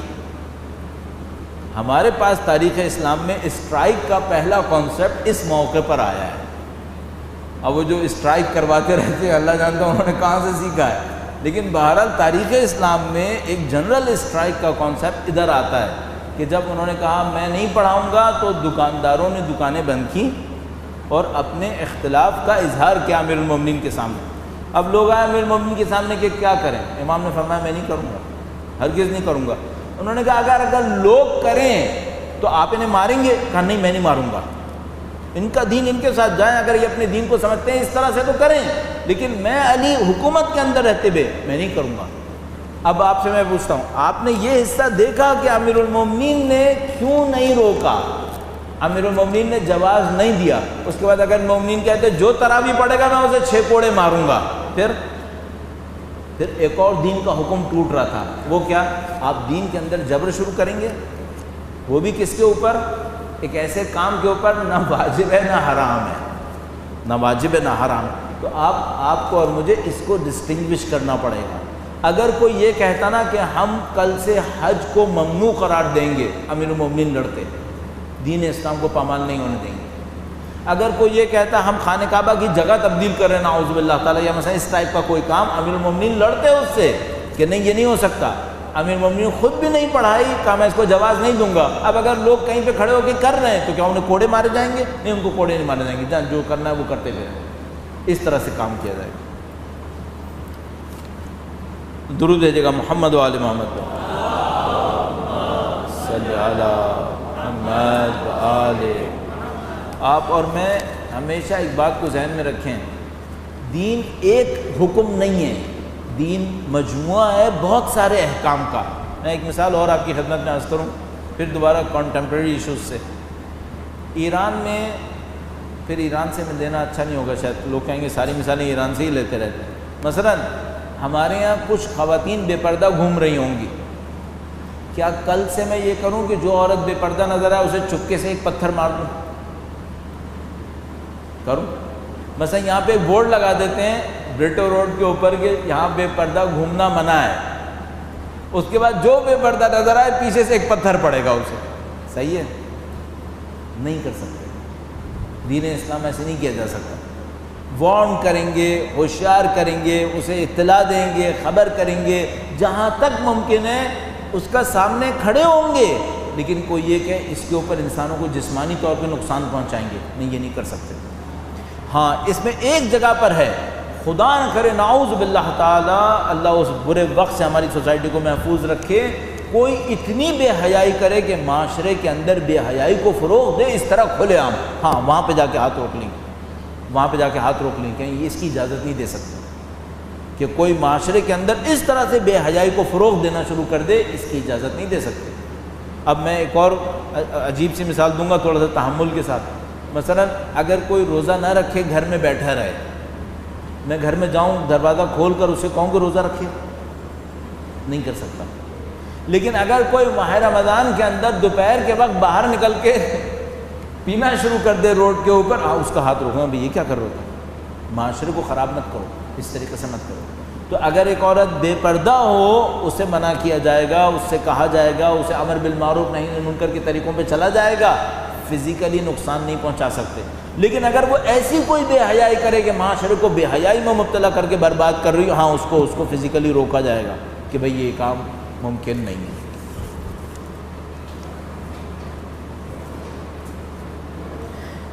لکھا ہے کہ آپ نے یہ کہا کہ ایران کی موجودہ سیاست دینی سیاست ہے، پھر کیوں آخر سودی، بینکاری، بدحجابی، بڑھتی ہوئی بے حیائی کو اگنور کیا جا رہا ہے؟ چلیے ان کے آگے کے حصے کا میں نے تھوڑا سا جواب دے دیا، کیا یہ دین کو قربان کرنا نہیں ہے؟ اچھا میں اس بات کو بھی عرض کرتا چلوں پہلے، جب میں یہ کہتا ہوں کہ ایران کی سیاست دینی سیاست ہے، تو کیا میں یہ کہہ رہا ہوں کہ یہ معصوم ہے سارے؟ کوئی پاگل ہے کہ یہ کہے گا؟ ٹھیک ہے وہاں پر ایک نظام ہے، وہ لوگ پوری کوشش کر رہے ہیں، تو کیا اس کا مطلب ہے میرے جیسا آدمی کہے گا جو کچھ وہاں پہ ہو رہا ہے 100% صحیح ہو رہا ہے؟ نہیں ہو رہا صحیح۔ کون اس میں کیا برائی ہے ماننے کی؟ ہاں وہاں پہ غلطیاں ہو رہی ہیں۔ ابھی ہمارے بھائی بیٹھے ہوئے جو تہران سے آ رہے ہیں وہاں پہ پڑھاتے ہیں، ان سے پوچھو وہاں پہ جا کے کیا کچھ ہوتا ہے؟ ہاں خراب ہوتا ہے۔ میں خود 12 سال رہا ہوں ایران میں، کیا میں کہوں گا وہاں پہ 100% صحیح ہوتا ہے؟ نہیں، وہاں پہ خرابی بھی ہوتی ہے۔ تو یہ تھوڑی ہوتا ہے کہ مثال کے طور پر اگر وہاں پر ایک نظام ہے جس کی بنیادیں صحیح ہیں، ولایت فقیہ ہے، یہ سارا نظام بنا ہوا ہے، تو اس کا مطلب یہ کہ یہاں پہ کوئی خرابی نہیں ہوتی؟ نہیں، خرابی ہوتی ہے۔ مثال کے طور پر عزیزان محترم تھوڑا سا خیال کیجئے، میں آپ کو سمجھانے کی خاطر یہ مثال عرض کر رہا ہوں، مولا امیر المومنین کے دور میں زیاد ابن ابی گورنر رہا ہے۔ مولا امیر المومنین کے دور میں گورنروں کو سزائیں ہوئی ہیں، گورنروں کو غلطیوں پہ سزائیں ہوئی ہیں، بے غلطی سزا ہوئی ہے، غلطیوں پہ سزائیں ہوئی ہیں۔ تو جب غلطی کر رہا تھا تو گورنر امیر المومنین کے دور میں نہیں تھا کیا؟ ہاں امیر المومنین کے دور میں تھا، سزا بھی ہوئی ہے۔ تو اب اگر کوئی یہ کہ امیر المومنین کے دور میں گورنر نے غلطی کر دی، تو کیا گورنر تھوڑی معصوم ہے؟ امیر المومنین معصوم ہے، وہ تھوڑی معصوم ہے، وہ انسان ہے، وہ غلطی کرتا ہے، جب غلطی کرے گا امیر المومنین نے اس کو سزا دے دی، معاملہ ختم ہوا۔ اسی طرح یہ نظام ہے، یہ نظام بنا، یہ معصوم نہیں ہو گئے سارے کے سارے۔ آپ کے یہاں ایران کے اندر کوئی خرابی نہیں، بہت ساری چیزیں ایسی ہیں جس میں اپنی قوم کو، جو ہمارے اور آپ بیٹھے ہوئے لوگ ہیں پاکستان کے اور اہل بیت کے چاہنے والے یہاں پہ، ان کو بہت بہتر سمجھتا ہوں ایرانیوں سے۔ بہت ساری چیزیں ہیں، البتہ بہت ساری چیزیں جس میں وہ ہم سے بہت بہتر ہے، بہت ساری چیزیں وہ ہم سے بہت بہتر ہے۔ تو آپ اس طرح سے مت سمجھیں، اگر ہم یہ کہیں وہاں پہ دینی سیاست ہے تو اس کا مطلب یہ کہہ رہے ہیں کہ لو جی 100% کا اسٹیمپ لگا کے آپ کے حوالے کر دیا، نہیں، ایسا نہیں ہے۔ جہاں تک معاملہ سودی، بینکاری اور بدحجابی اور بڑھتی ہوئی بے حیائی کو اگنور کرنا ہے، تو یہ میں آپ کو گارنٹی سے کہہ رہا ہوں اگنور کوئی نہیں کرے گا، اگنور نہیں کرے گا۔ لیکن اچھا ہوا کہ میں نے مثال میں اتنی تفصیلی سے بے حیائی اور بدحجابی کا ہی تذکرہ کر دیا۔ آپ کیا چاہ رہے ہیں جتنی بھی عورتیں پردہ اتاریں ان کو جیل میں ڈال دیں؟ ایسے دین پھیل جائے گا؟ یہ نہیں پھیلے گا ایسے۔ میں نے آپ کی خدمت میں، بہت اچھا ہوا کہ میں نے نیچے کا پڑھے بغیر اتنا تفصیل سے عرض کر دیا۔ دین ایک حکم نہیں ہے، یہ جامع نظام ہے۔ میں آپ کی خدمت میں ایسی عرض کر رہا ہوں، ہم اور آپ جتنے لوگ یہاں پر بیٹھے ہیں، اگر ہمیں ہماری ساری غلطیوں پہ سزا مل رہی ہو، ہم لوگ سب صحیح کر رہے ہیں؟ ابھی تو شکر کرو کہ ہم ایران میں نہیں ہیں، ورنہ ہم میں سے بہت سارے لوگوں کو وہاں پر ہونے کی وجہ سے بہت کچھ اٹھانا پڑنا تھا۔ یہاں پہ پتہ نہیں کیا کچھ چل رہا ہوگا۔ آپ اور میں، یہ تو میں نے کہا مذاق میں کہہ دیا، شکر کرو ایران نہیں ہے، ورنہ وہ بعد میں مجھے پکڑ لے گا کہ آپ تو کہہ رہے ہیں وہاں کا نظام یہاں نہیں ہونا چاہیے۔ یعنی میں کہنا چاہ رہا ہوں ہماری غلطیوں کو اس کا کوئی پوچھنے والا نہیں ہے، ورنہ ہم بھی بہت ساری غلطیاں کر رہے ہیں اس وقت۔ آپ اس طرح سے مت سوچیں کہ دین کا کام یہ ہوتا ہے کہ سب کو آئیڈیلز بنا کے دیکھتا ہے. نہیں، آئیڈیلز بنا کے نہیں دیکھتا، پوری قوم کو لے کے چلنا پڑتا ہے. مجھے یاد ہے ایک دفعہ ایران میں ایک ٹاک شو آ رہا تھا جس میں ایک منسٹر آیا ہوا تھا، منسٹر آف انٹیریئر. اس سے کھڑے ہو کر ایک خاتون نے جو بہت اچھے حجاب میں تھی بہت زبردست سوال کیا. خاتون نے یہ کہا کہ میں انقلاب سے پہلے جب حجاب کر کے اسکول جاتی تھی تو مجھے اسکول سے نکال دیتے تھے، مجھے باہر نکال دیتے تھے اور مجھے بار بار کلاس میں باہر کھڑا ہونا پڑتا تھا. آج میں اپنی بچی کو حجاب کر کے بھیجتی ہوں، اسی کلاس کے اندر بے حجاب لڑکیاں نظام کے اندر اسکولوں کے اندر پڑھ رہی ہیں. بد حجاب کہہ لیجئے، بے حجاب نہ کہیے. کہنے کی جب میں حجاب کرتی تھی تو مجھے اسکول سے باہر نکال دیتے تھے. اب جب کہ ہم اسلام لے آئے ہیں اب بھی ہمارے اسکولوں کے اندر بد حجاب بچیاں پڑھ رہی ہیں، کوئی کچھ نہیں کر رہا. کیوں نہیں کر رہا؟ تو اس جواب دینے والے نے ان سے یہی کہا، کہنے کا بہن جب وہ آپ کو باہر نکال دیتے تھے نا تو وہ غلط کر رہے تھے، اور اب اگر میں ان بد حجاب بچوں کو باہر نکال دوں گا میں بھی غلط کروں گا. اس طرح یہ حجاب نہیں سیکھیں گی، ان کو ساتھ لے کے چلنا پڑے گا، مجھے ان کو سکھانا پڑے گا. اچھا آپ کہیں گے کہ بھائی یہی تو اگنور کرنا ہوتا ہے. اب یہ آپ ذرا سا اپنے ذہن کو لے کے چلیے کہ یہ جو اگنور کرنا ہوتا ہے اور سکھانے میں صبر کرنا ہوتا ہے، اس کے بیچ میں ایک باریک سی لائن ہوتی ہے. تھوڑا سا آپ غلطی کرتے ہیں اگنور ہو جاتا ہے، تھوڑا صحیح چلیں تو یہ برداشت کرنا ہوتا ہے. یہ آپ کی مہارت ہوتی ہے، بالکل آپ کی اپنی اولاد کی طرح. مثلا میں ایسا باپ بن جاتا ہوں، کہتا ہوں جس بچے نے جماعت کی نماز چھوڑی رات کا کھانا بند. کام تو اچھا ہے. جس بچے کی صبح کی نماز قضا ہوئی اس کو میں یہ سزا دوں گا. ابھی میں آپ کو عرض کر دوں، ایک ہمارا خاندان دیندار خاندان ہے. ایک صاحب مجھ سے میرے سامنے اس دیندار خاندان کی تعریف کر رہے تھے. کہنے کہ میں ایک دفعہ اس خاندان کے ہاں گیا، بہت بڑا نامی گرامی. کہنے کہ میں ان کے گھر گیا تو ناشتے کے اوپر میں نے دیکھا کہ باپ میز کے اوپر بیٹھا ہے، اس نے مجھے بھی میز پہ بٹھایا، ہمارے سامنے سارا ناشتہ تیار تھا، اور جو ان کا ایک بیٹا تھا وہ میز کے برابر میں چھوٹی سی ایک میز لگی ہوئی تھی، اس کے اوپر ایک باؤل میں کھا رہا تھا، اور ہم لوگوں کو سب کپ وغیرہ سب چیزیں. تو کہنے کہ میں نے اس سے پوچھا کہ اس کو یہ کیوں دیا اس طرح؟ کہنے کہ آج اس نے فجر کی نماز قضا کی ہے اس لیے میں نے اس کو یہاں کی یہ سزا دی ہے. میرے گھر میں قانون ہے جو فجر کی نماز قضا کرے گا وہ یہاں پہ ہوگا. تو جو بتانے والا تھا مجھے یہ بتانے لگا کہ دیکھیں یہ کتنا دیندار خاندان تھا. میں نے کہا اچھا صرف ایک بات بتانا، وہ بچہ اب دیندار ہے یا بے دین ہے؟ کہنے لگا بے دین ہے.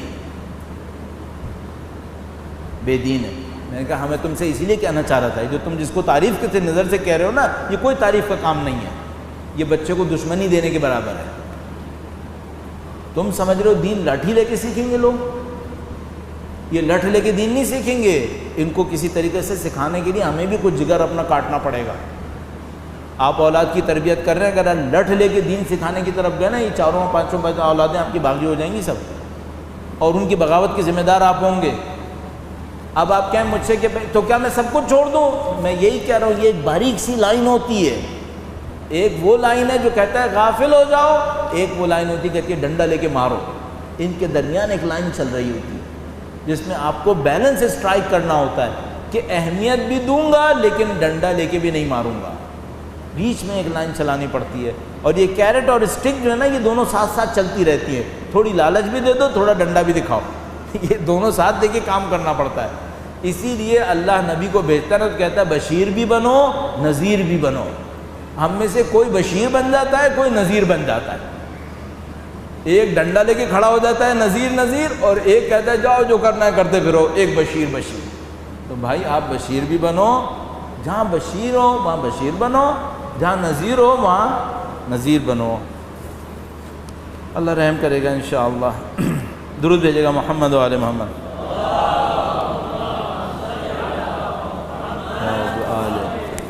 ہمارے انہی بھائی نے لکھا ہے کہ جو کیمراز ہیں یہ 3 کیمراز انتہائی اذیت کا باعث ہیں، دیکھنے والوں کے لیے ایک مصیبت ہے. میں نے کہا ان کی رائے آپ کے سامنے عرض کر دوں. ایک دفعہ پھر درود بھیجے گا محمد و آل محمد.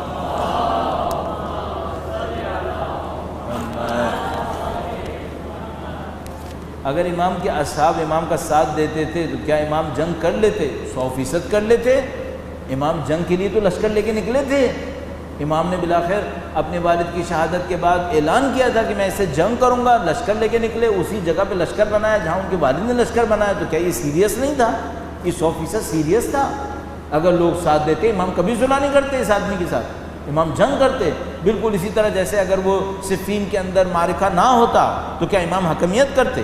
امام اس آدمی کے ساتھ حکمیت کرنی تھی کیا؟ کسی صورت میں نہیں کرنی تھی، جنگ کرنی تھی، لیکن لوگوں نے اس وقت ساتھ نہیں دیا. لکھا ہے کہ مطلب صرف نبی کی سنت کی روح کا معاملہ تھا یا اصحاب کی نااہلی کی وجہ سے بھی تھا؟ میں نے تفصیل سے عرض کیا ہے، یہ شاید ہمارے اس چیپٹر تک پہنچنے سے پہلے سوال لکھ دیا گیا ہے. ہم نے عرض کیا تفصیل سے کہ اصحاب کی نااہلی بہت بڑا حصہ تھی اس کے اندر. اگر وہ ساتھ دیتے تو کبھی قطعاً یہ نہیں ہوتا. درود بھیجے گا محمد و آل محمد.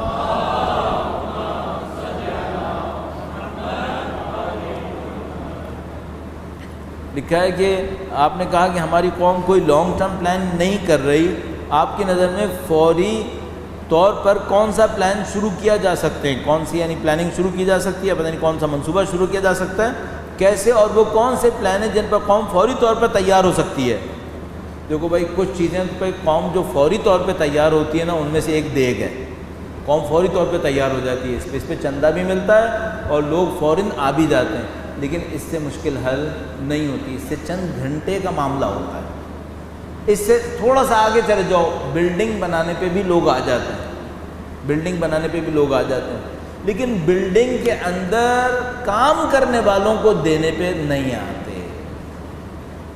اور طالب علم کو محقق بناؤ کہ وہ اس بلڈنگ کے اندر کام کرے، اس پہ تو کبھی بھی نہیں آتے. اور یہاں وہ جگہ ہے جہاں پہ قوم کو کام کرنا پڑتا ہے. اب دیکھیے، میں آپ کی خدمت میں حاضر ہوں، عرض کر رہا ہوں نا، آپ کو پکا پکایا آدمی مل جائے، آپ اس سے استعمال کرنے کو تیار ہیں. اور میرے جیسے کتنوں کو بنانے کے اوپر آپ ٹائم اور پیسہ لگائیں گے؟ نہیں. اور اس کی نشانی کیا ہے؟ ذرا پوچھے گا کہ آپ کی جماعت میں کتنی دینی طالب علموں کو اسکالرشپ دیا جا رہا ہے تاکہ وہ دینی تعلیم اچھے طریقے سے حاصل کر لیں؟ پوچھے گا کتنے اسکالرشپ دیے؟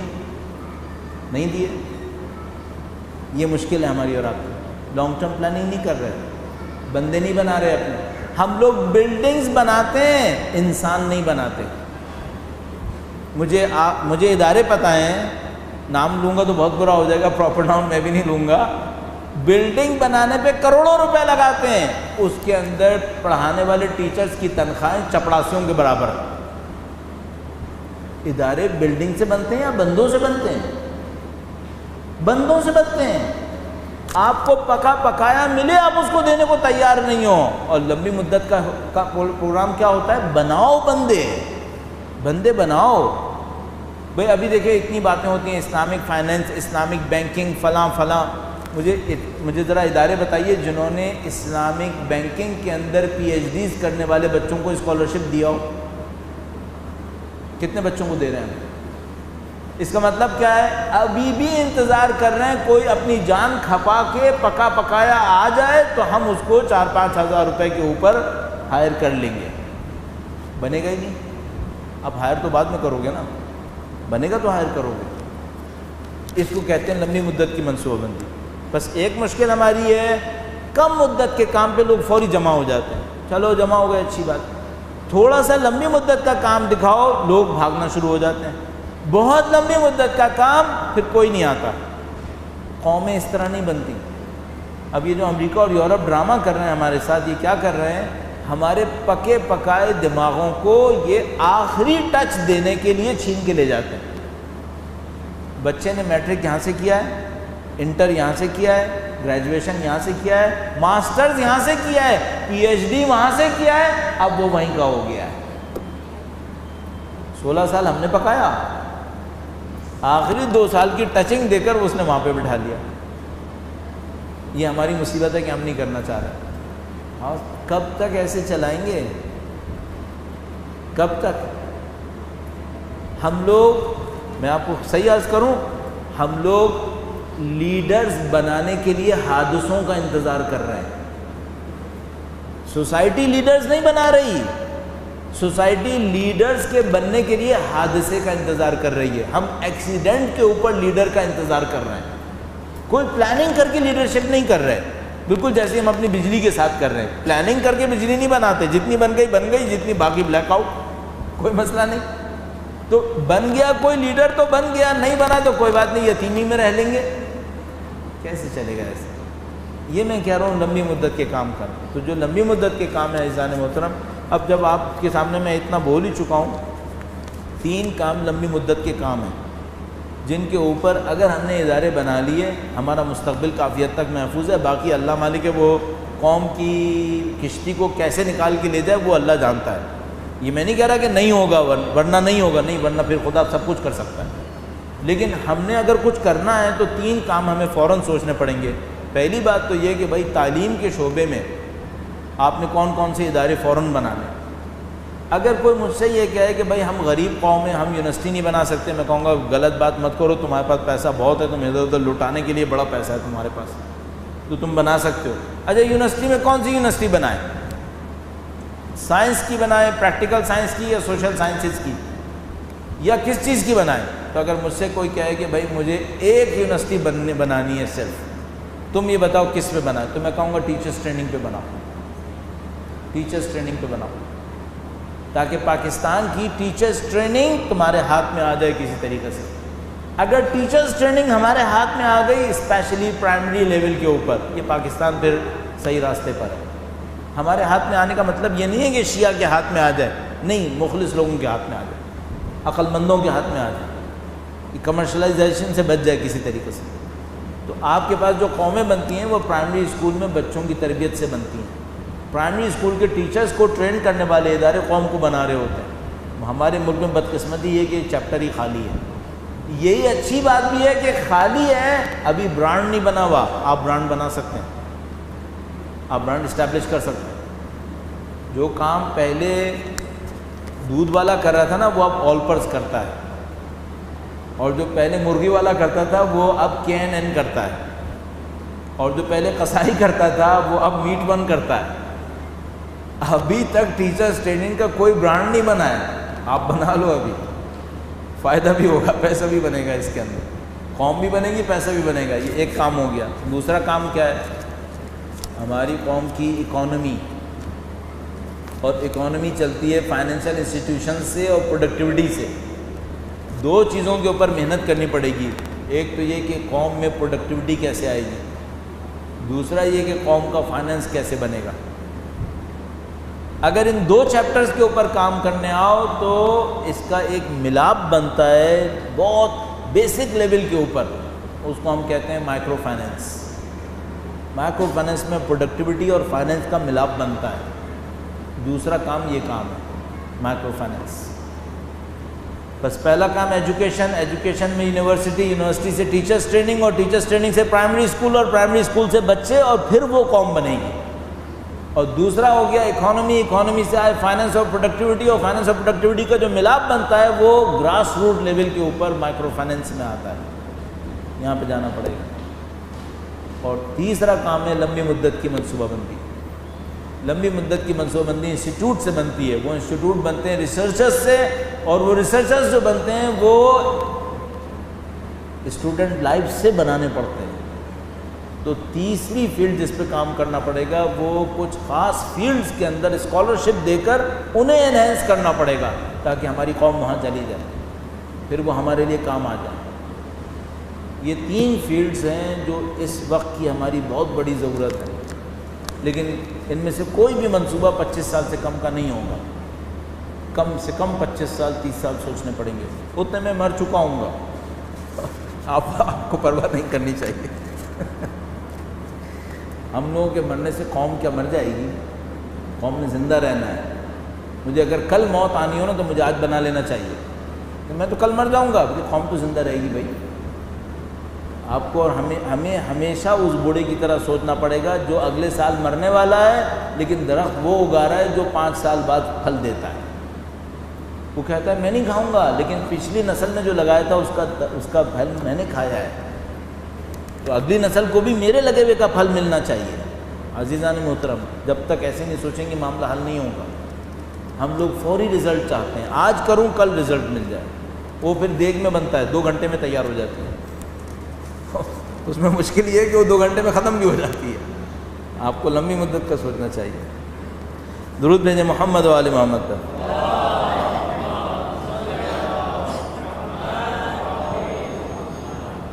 لکھا ہے یہ بہت اچھا کیا. لکھا ہے کہ کیا ہمارے لیڈرز کی مظلومیت یہی ہے کہ ہماری عوام امتحانات کے لیے تیار نہیں، اسی لیے انہیں مختلف سیاسی جماعتوں کے ساتھ کمپرومائز کرنا پڑتا ہے؟ آپ نے شاید نوٹ کیا ہوگا کہ جب میں صلح پہ بات کر رہا تھا تو ایک جملہ میں نے 3 دفعہ تکرار کیا. میں نے کہا نہ ہر صلح غلط ہے، نہ ہر صلح صحیح ہے. نہ ہر صلح غلط ہے، نہ ہر صلح صحیح ہے. وہ صلح جو ہماری بنیادی مصلحتوں کا دفاع کرے لمبی مدت میں، وہ صلح صحیح ہے، اور جو یہ نہ کرے وہ صلح غلط ہے. میرے خیال میں یہاں پہ تالی دونوں ہاتھ سے بج رہی ہے، ایک ہاتھ تالی نہیں بجا رہا ہے. اوپر بھی مسئلہ ہے، نیچے بھی کچھ ایشو ہے، اور یہ تالی دونوں ہاتھ سے بجے جا رہی ہے. وہ ایک چور گیا کہیں چوری کرنے کے لیے، وہ جب چوری کر رہا تھا تو کھٹ پٹ ہوئی، تو جو صاحب خانہ تھا وہ جاگ گیا. اس نے کہا کہ کون ہے؟ چور کو کچھ سمجھ میں نہیں آیا اس کو کیسے چپ کرائے. اس نے کہا بارات جا رہی ہے. تو وہ سو گیا، گھر والا سو گیا کہ چلو بارات جا رہی ہے، بارات میں تو ہوتا ہے کچھ کھٹ پٹ ہو جاتی ہے. تو وہ دوبارہ اٹھا اور اس نے کہا کہ کون ہے؟ تو چور نے کہا کہ پہلی دفعہ بارات چل گئی تھی، دوبارہ بھی چلا دیتے ہیں. اس نے کہا بارات جا رہی ہے. تو وہ سو گیا دوبارہ. تو تیسری دفعہ اٹھا اور چور نے پھر کہا بارات جا رہی ہے. تو وہ جو صاحب خانہ تھا وہ تھوڑا اس کا دماغ کام کرنے لگا، کہنے لگا کہ بھائی اگر بارات جا رہی ہے تو باجے کی آواز کیوں نہیں آ رہی؟ باجے بارات جاتی ہے تو باجا بجتا ہے. تو چور نے کہا بیٹا سو جاؤ، باجا کل صبح بجے گا. باجا کل صبح بجے گا. تو آپ ایسا نہ سوئیے گا کہ باجا کل صبح بجے، ابھی دیکھنے میں باجا وجہ ہے بھی یا نہیں ہے. اللہ بہتر کرے گا. مجھے ایک بات سمجھ میں آئی ہے، پرابلمز کے اوپر پریشان مت ہو، اگنور بھی نہیں کریں، لیکن دل برداشتہ نہیں ہو. یہ خدا کا کام ہے، یہ بعض اوقات کشتی کو پتہ نہیں کہاں سے نکال کے لے جاتا ہے. تو نہ میں پرابلمز کو اگنور کروں گا کہ بھئی کوئی پرابلم مجھے آنکھوں سے نظر آ رہی ہے اس کو میں آئیڈینٹیفائی نہیں کروں، یہ تو نہیں کروں گا. یا ایکشن نہ لوں، وہ بھی نہیں کروں گا. لیکن کوئی یہ کہ چونکہ پرابلم نظر آ رہی ہے لہٰذا میرا دل ڈوب گیا، میں کہوں بس قوم مر جائے گی، یہ بھی نہیں کروں گا. کیوں؟ مجھے سمجھ میں آ گیا ہے یہ خدا کا کام ہے، یہ اپنی کشتی پتہ نہیں کہاں سے نکال کے لے جاتا ہے. لیکن ہمیں اور آپ کو اس امید پر کہ خدا نکال کے لے جائے گا، چپو دریا میں نہیں ڈال دینے چاہیے. اپنے چپو اپنے ہاتھ میں رکھو، چلاؤ، پھر خدا پہ بھی امید رکھو کہ وہ کشتی کو نکال دے گا انشاءاللہ تعالی. درود بھیجیں محمد و آل محمد.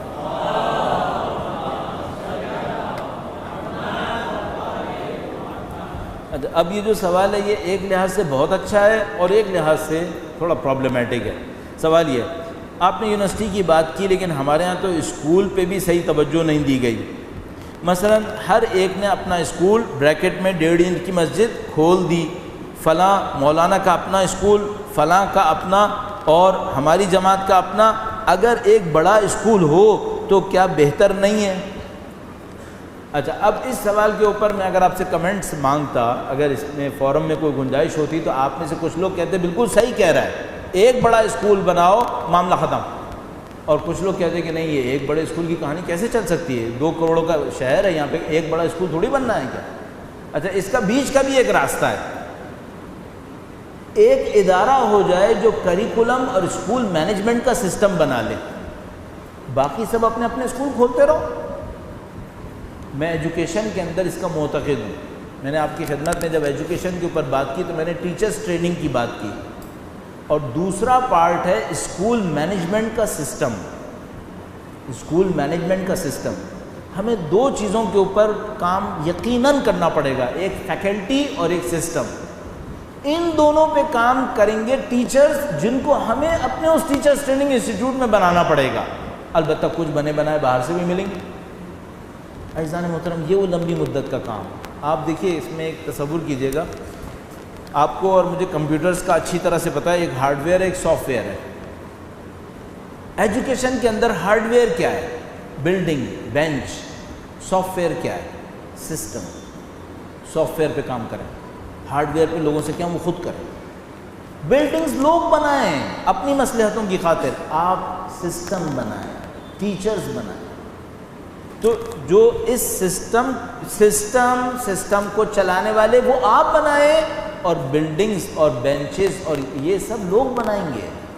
مثلا میرے پاس فرض کرو 5 کروڑ روپے، میں چاہتا ہوں 5 کے 10 بن جائیں، میں اس سے کہوں چلو تم اسکول بنا لو، تو 5 کروڑ روپے میں لگاؤں، بلڈنگ میں کھڑی کروں، سارے کام کروں، اس میں سسٹم کس کا چلے گا؟ سسٹم وہاں سے چلے گا۔ آپ ہارڈ ویئر کی ذمہ داری مت لیں۔ اگر اچھا ہمارے یہاں مصیبت یہ کہ ہارڈ ویئر کی ذمہ داری لے کے کھڑے ہو جاتے ہیں، ساری توانائی اسی میں ڈال دیتے ہیں، بلڈنگ کیسی ہوگی، سنگ مرمر کون سا لگے گا، ٹائل کون سا لگے گا، بہترین کھڑی کر دیں گے۔ اچھا اس میں کیا پڑھاؤ گے آپ؟ کوئی بات نہیں، دیکھ لیں گے، جب بلڈنگ بنے گی تو یہ بھی لے ہی آئیں گے، اور وہ لے آتے ہیں، اور پھر جو ہوتا ہے وہ میرے اور آپ کی آنکھوں کے سامنے۔ تو اعزان محترم، لمبی مدت کی پلاننگ یہ کہتی ہے ہارڈ ویئر پہ کام مت کرو، سافٹ ویئر پہ کام کرو۔ ایجوکیشن کے چیپٹر میں school management system, curriculum, syllabus, اس کے اوپر کام کریں، فیکلٹی کے اوپر کام کریں، بلڈنگ کے اوپر کام لوگ خود بخود کریں گے، جن کو کمانا ہے وہ کریں گے اس کے اوپر۔ پھر مجھے اور بھی بہت سارے سوالوں کا جواب دینا پڑے گا کہ وہ کیا کہ جب وہ پیسہ لگائے گا تو وہ اپنی چلائے گا بھی۔ یہ آپ کی مہارت ہوگی کہ آپ کا سسٹم اتنا اچھا ہو کہ وہ اپنی پروڈکٹیوٹی کو ثابت کرے، پھر وہ آپ کا سسٹم لینے پہ مجبور ہوں گے۔ اور یہ وہ کام ہے جو آپ کو اور مجھے لمبی مدت میں کر لینا چاہیے۔ بس یہ آئیڈیا کہ سارے اسکول بند ہو جائیں ایک اسکول کھلے، یہ آئیڈیا صحیح آئیڈیا نہیں ہے۔ مینجمنٹ اور سسٹمز ایک ہوں، ایون اگر مائکرو مینجمنٹ مختلف ہوں اس میں بھی کوئی برائی نہیں ہے، مائکرو مینجمنٹ مختلف ہو جائیں اس میں کوئی برائی نہیں ہے، لیکن ایجوکیشن سسٹم ایک ہو آپ کا، ایجوکیشن مینجمنٹ سسٹم کی مینجمنٹ ایک ہو، سسٹم کی مینجمنٹ، مائکرو مینجمنٹ کی بات نہیں کر رہا ہوں، تو اس کو ہمیں اس طرح سے کام کرنا پڑے گا۔ درود بھیجے گا محمد و آل محمد۔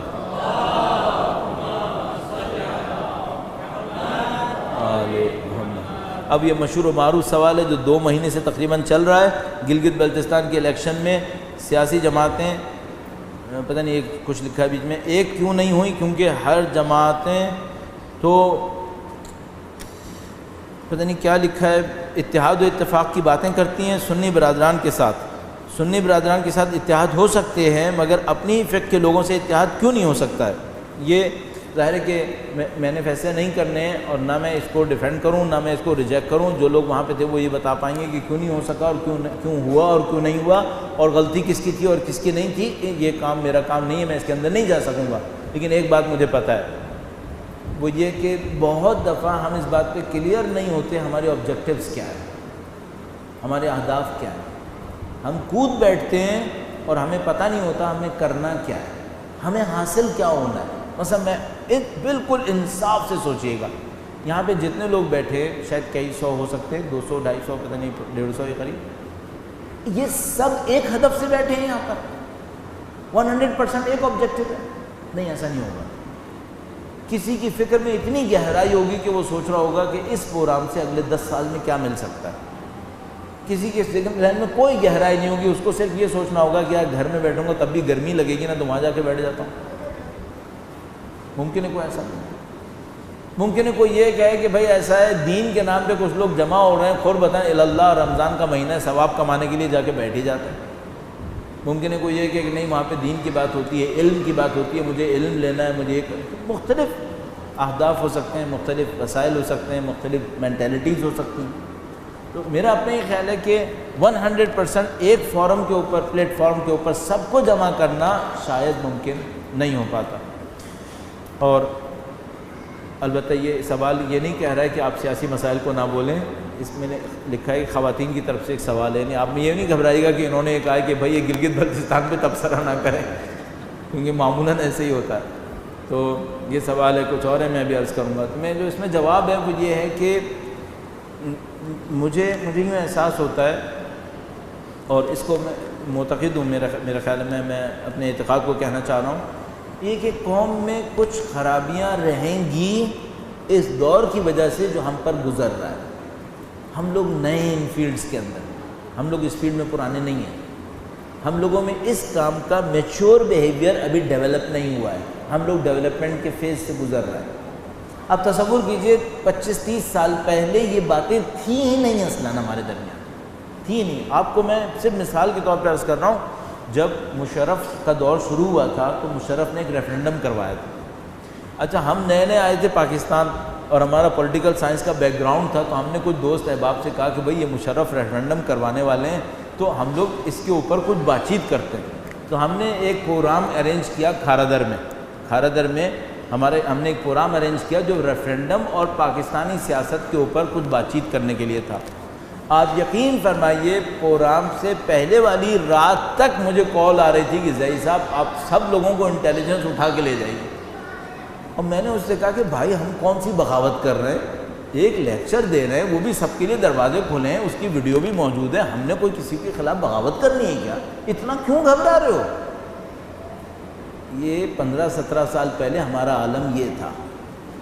15-17 سال پہلے میرا جیسا آدمی اگر پولیٹکس پر بات کرنے کے لیے پروگرام رکھتا تھا نا تو لوگوں کی جان یہاں پہ اٹکی ہوتی تھی کہ اب پھنسے، اب مرے، اب یہ ہوا، اب وہ ہوا۔ ہم لوگ نئے اس فیلڈ میں اترے ہیں، ابھی ٹائم لگے گا تھوڑا میچور ہوتے ہوتے، اپنی مصلحتوں کو سمجھتے۔ میں ایک دفعہ ایران گیا، معذرت کے ساتھ میں اس کو ختم کروں، یہ سوال بھی مجھے کہنا ہے، آپ کا وقت میں نے بہت لے لیا ہے۔ میں کچھ چیزوں سے بہت دل برداشتہ ہوا، تقریباً 1.5-2 سال پہلے کچھ دوستوں کے ساتھ کام کیا جس میں بات نہیں بن پائی، 5-6 سال 7 سال لگائے اور وہ بات خراب ہو گئی اور وہ کام نہیں چل سکا، تو میں بہت دل برداشتہ ہوا، بہت ڈسہارٹ ہوا۔ اتفاقاً انہی دنوں ایران جانا ہوا، میں ایران گیا تو وہاں پر ایک بہت بڑے آیت اللہ ہیں، نام نہیں لینا چاہ رہا، ان کے بیٹے سے اور ایک بہت بڑے ریلیجیس اسکالر ہیں، عالم نہیں ہیں، ان کے بیٹے سے ملاقات ہوئی، جو بہت اچھا دینی حلقہ ہے، یہ لوگ ایران کے اندر بڑے پرومیننٹ ہیں، یہ ہے وہ ہے۔ تو ان کے بیٹے سے میری ملاقات ہوئی، تو میں نے اس سے کہا کہ یار یہ سمجھ میں نہیں آیا کہ یہ جو ہمارا پاکستان ہے اس میں ہم لوگ جہاں چند سال مل کے بیٹھتے ہیں آخر میں پھڈا ہو جاتا ہے اور ہم لوگ تتر بتر ہو جاتے ہیں، تم لوگوں نے اس کے لیے کیا کیا ہے؟ میں نے اس سے کہا چونکہ وہ ایک آیت اللہ کا بیٹا تھا اور دوسرا جو تھا وہ بہت بڑے لیول کے منسٹر تھے، ان کا بیٹا تھا، اور منسٹر تو چھوٹا نام ہے ان کے لیے، تو ان کا بیٹا تھا، وہ تو بہت ایکسپیرینس لوگ تھے، دونوں گھاگ تھے وہ۔ تو اس نے مجھ سے کہنے لگا کہ دیکھو جب تم لوگوں کی مولویوں کی تیسری نسل آئے گی نا پھر یہ مشکل حل ہو جائے گی۔ کہنے لگا تیسری نسل میں یہ مشکل حل ہو جائے گی۔ میں نے کہا بھائی چلو میں تو گیا میرا بیٹا بھی گیا، اس کا بیٹا، تو تیسری نسل تک بچے گا کون یہاں پہ؟ کہنے لگا ہم تو بچے ہیں نا، کہنے لگا ہم لوگ دینداری کی 8ویں-10ویں نسل ہیں، ہمارے اجداد دینداری کرتے آئے ہیں، ہم لوگ دینداری میں نئے لوگ نہیں ہیں، تم لوگ کیا جب دینداروں کی تیسری نسل آئے گی نا تب یہ مشکل حل ہوگی۔ مجھے اس کی بات بہت وزین لگی ہے، بہت صحیح لگی ہے۔ بھئی میری نسل میں میرے پیچھے پورے خاندان میں کوئی مولوی نہیں ہے، جن لوگوں کے ساتھ میں مل کے کام کر رہا تھا ان کے بھی اجداد میں کوئی مولوی نہیں تھا، ہم مولویوں کی پہلی نسل ہیں، ہمارے پاس وہ ایکسپیرینس نہیں ہو پائے گا جو ان کی 8ویں نسل کے پاس ہے۔ تو اس نے بالکل صحیح کہا کہ ہم لوگوں کو 2-3 نسلیں گزارنی پڑیں گی، جب سیکھنے کا موڈ ہو تب کی بات کر رہا ہوں، نہیں سیکھنے کا موڈ تو قیامت تک لگے رہو، کچھ نہیں ہونے کا۔ البتہ یہ کوئی قانون نہیں ہے، ممکن ہے کوئی پہلی نسل میں اتنا سیکھ لے جو دوسرے نے 8 نسل میں سیکھا ہو، لیکن عمومی طور پر کہہ سکتے ہیں تھوڑا تجربہ کر لو، یہ مشکلات آتی ہیں، کچھ مشکلات آتی رہیں گی، پھر آپ کی قوم میں چور ہو جائے گی، پھر یہ بچکانہ حرکتیں نہیں کریں گے۔ اب یہ تھوڑا سا یہ دور گزار لو، تو میں اب معذرت کے ساتھ آخری بات اور کہوں، یا یہ بچپنا ہے یا یہ یتیمی ہے، گزار لو، یا یہ بچپنا ہے یا یہ یتیمی ہے، اسے گزار لو۔ بچپنا ہے تو ابھی کھیل کھیل میں گزار لو، یتیمی ہے تو جوتے کھا کھا کے گزار لو، لیکن بڑے ہو جاؤ گے تو اچھا ہو جائے گا انشاءاللہ بہتر ہو جائے گا، پریشان مت ہو۔ ہر قوم کو یہ دور گزارنا پڑتا ہے پھر سیکھتی ہے، ہر قوم کو گزارنا پڑتا ہے۔ میں نہیں کہہ رہا کہ کچھ نہ کرو، کرتے رہو، ورنہ نہیں سیکھو گے تو کچھ بھی نہیں ہو پائے گا، کرتے رہیں، کوشش کرتے رہیں، لیکن آپٹیمسٹک رہیں، ریئلسٹک بھی رہیں، آئیڈیالزم مت دکھائیں، آئیڈیالزم مت دکھائیں، ایک رات کچھ نہیں ہوتا، تجربہ کرو آہستہ آہستہ۔ درود بھیجیں محمد و آل محمد پر۔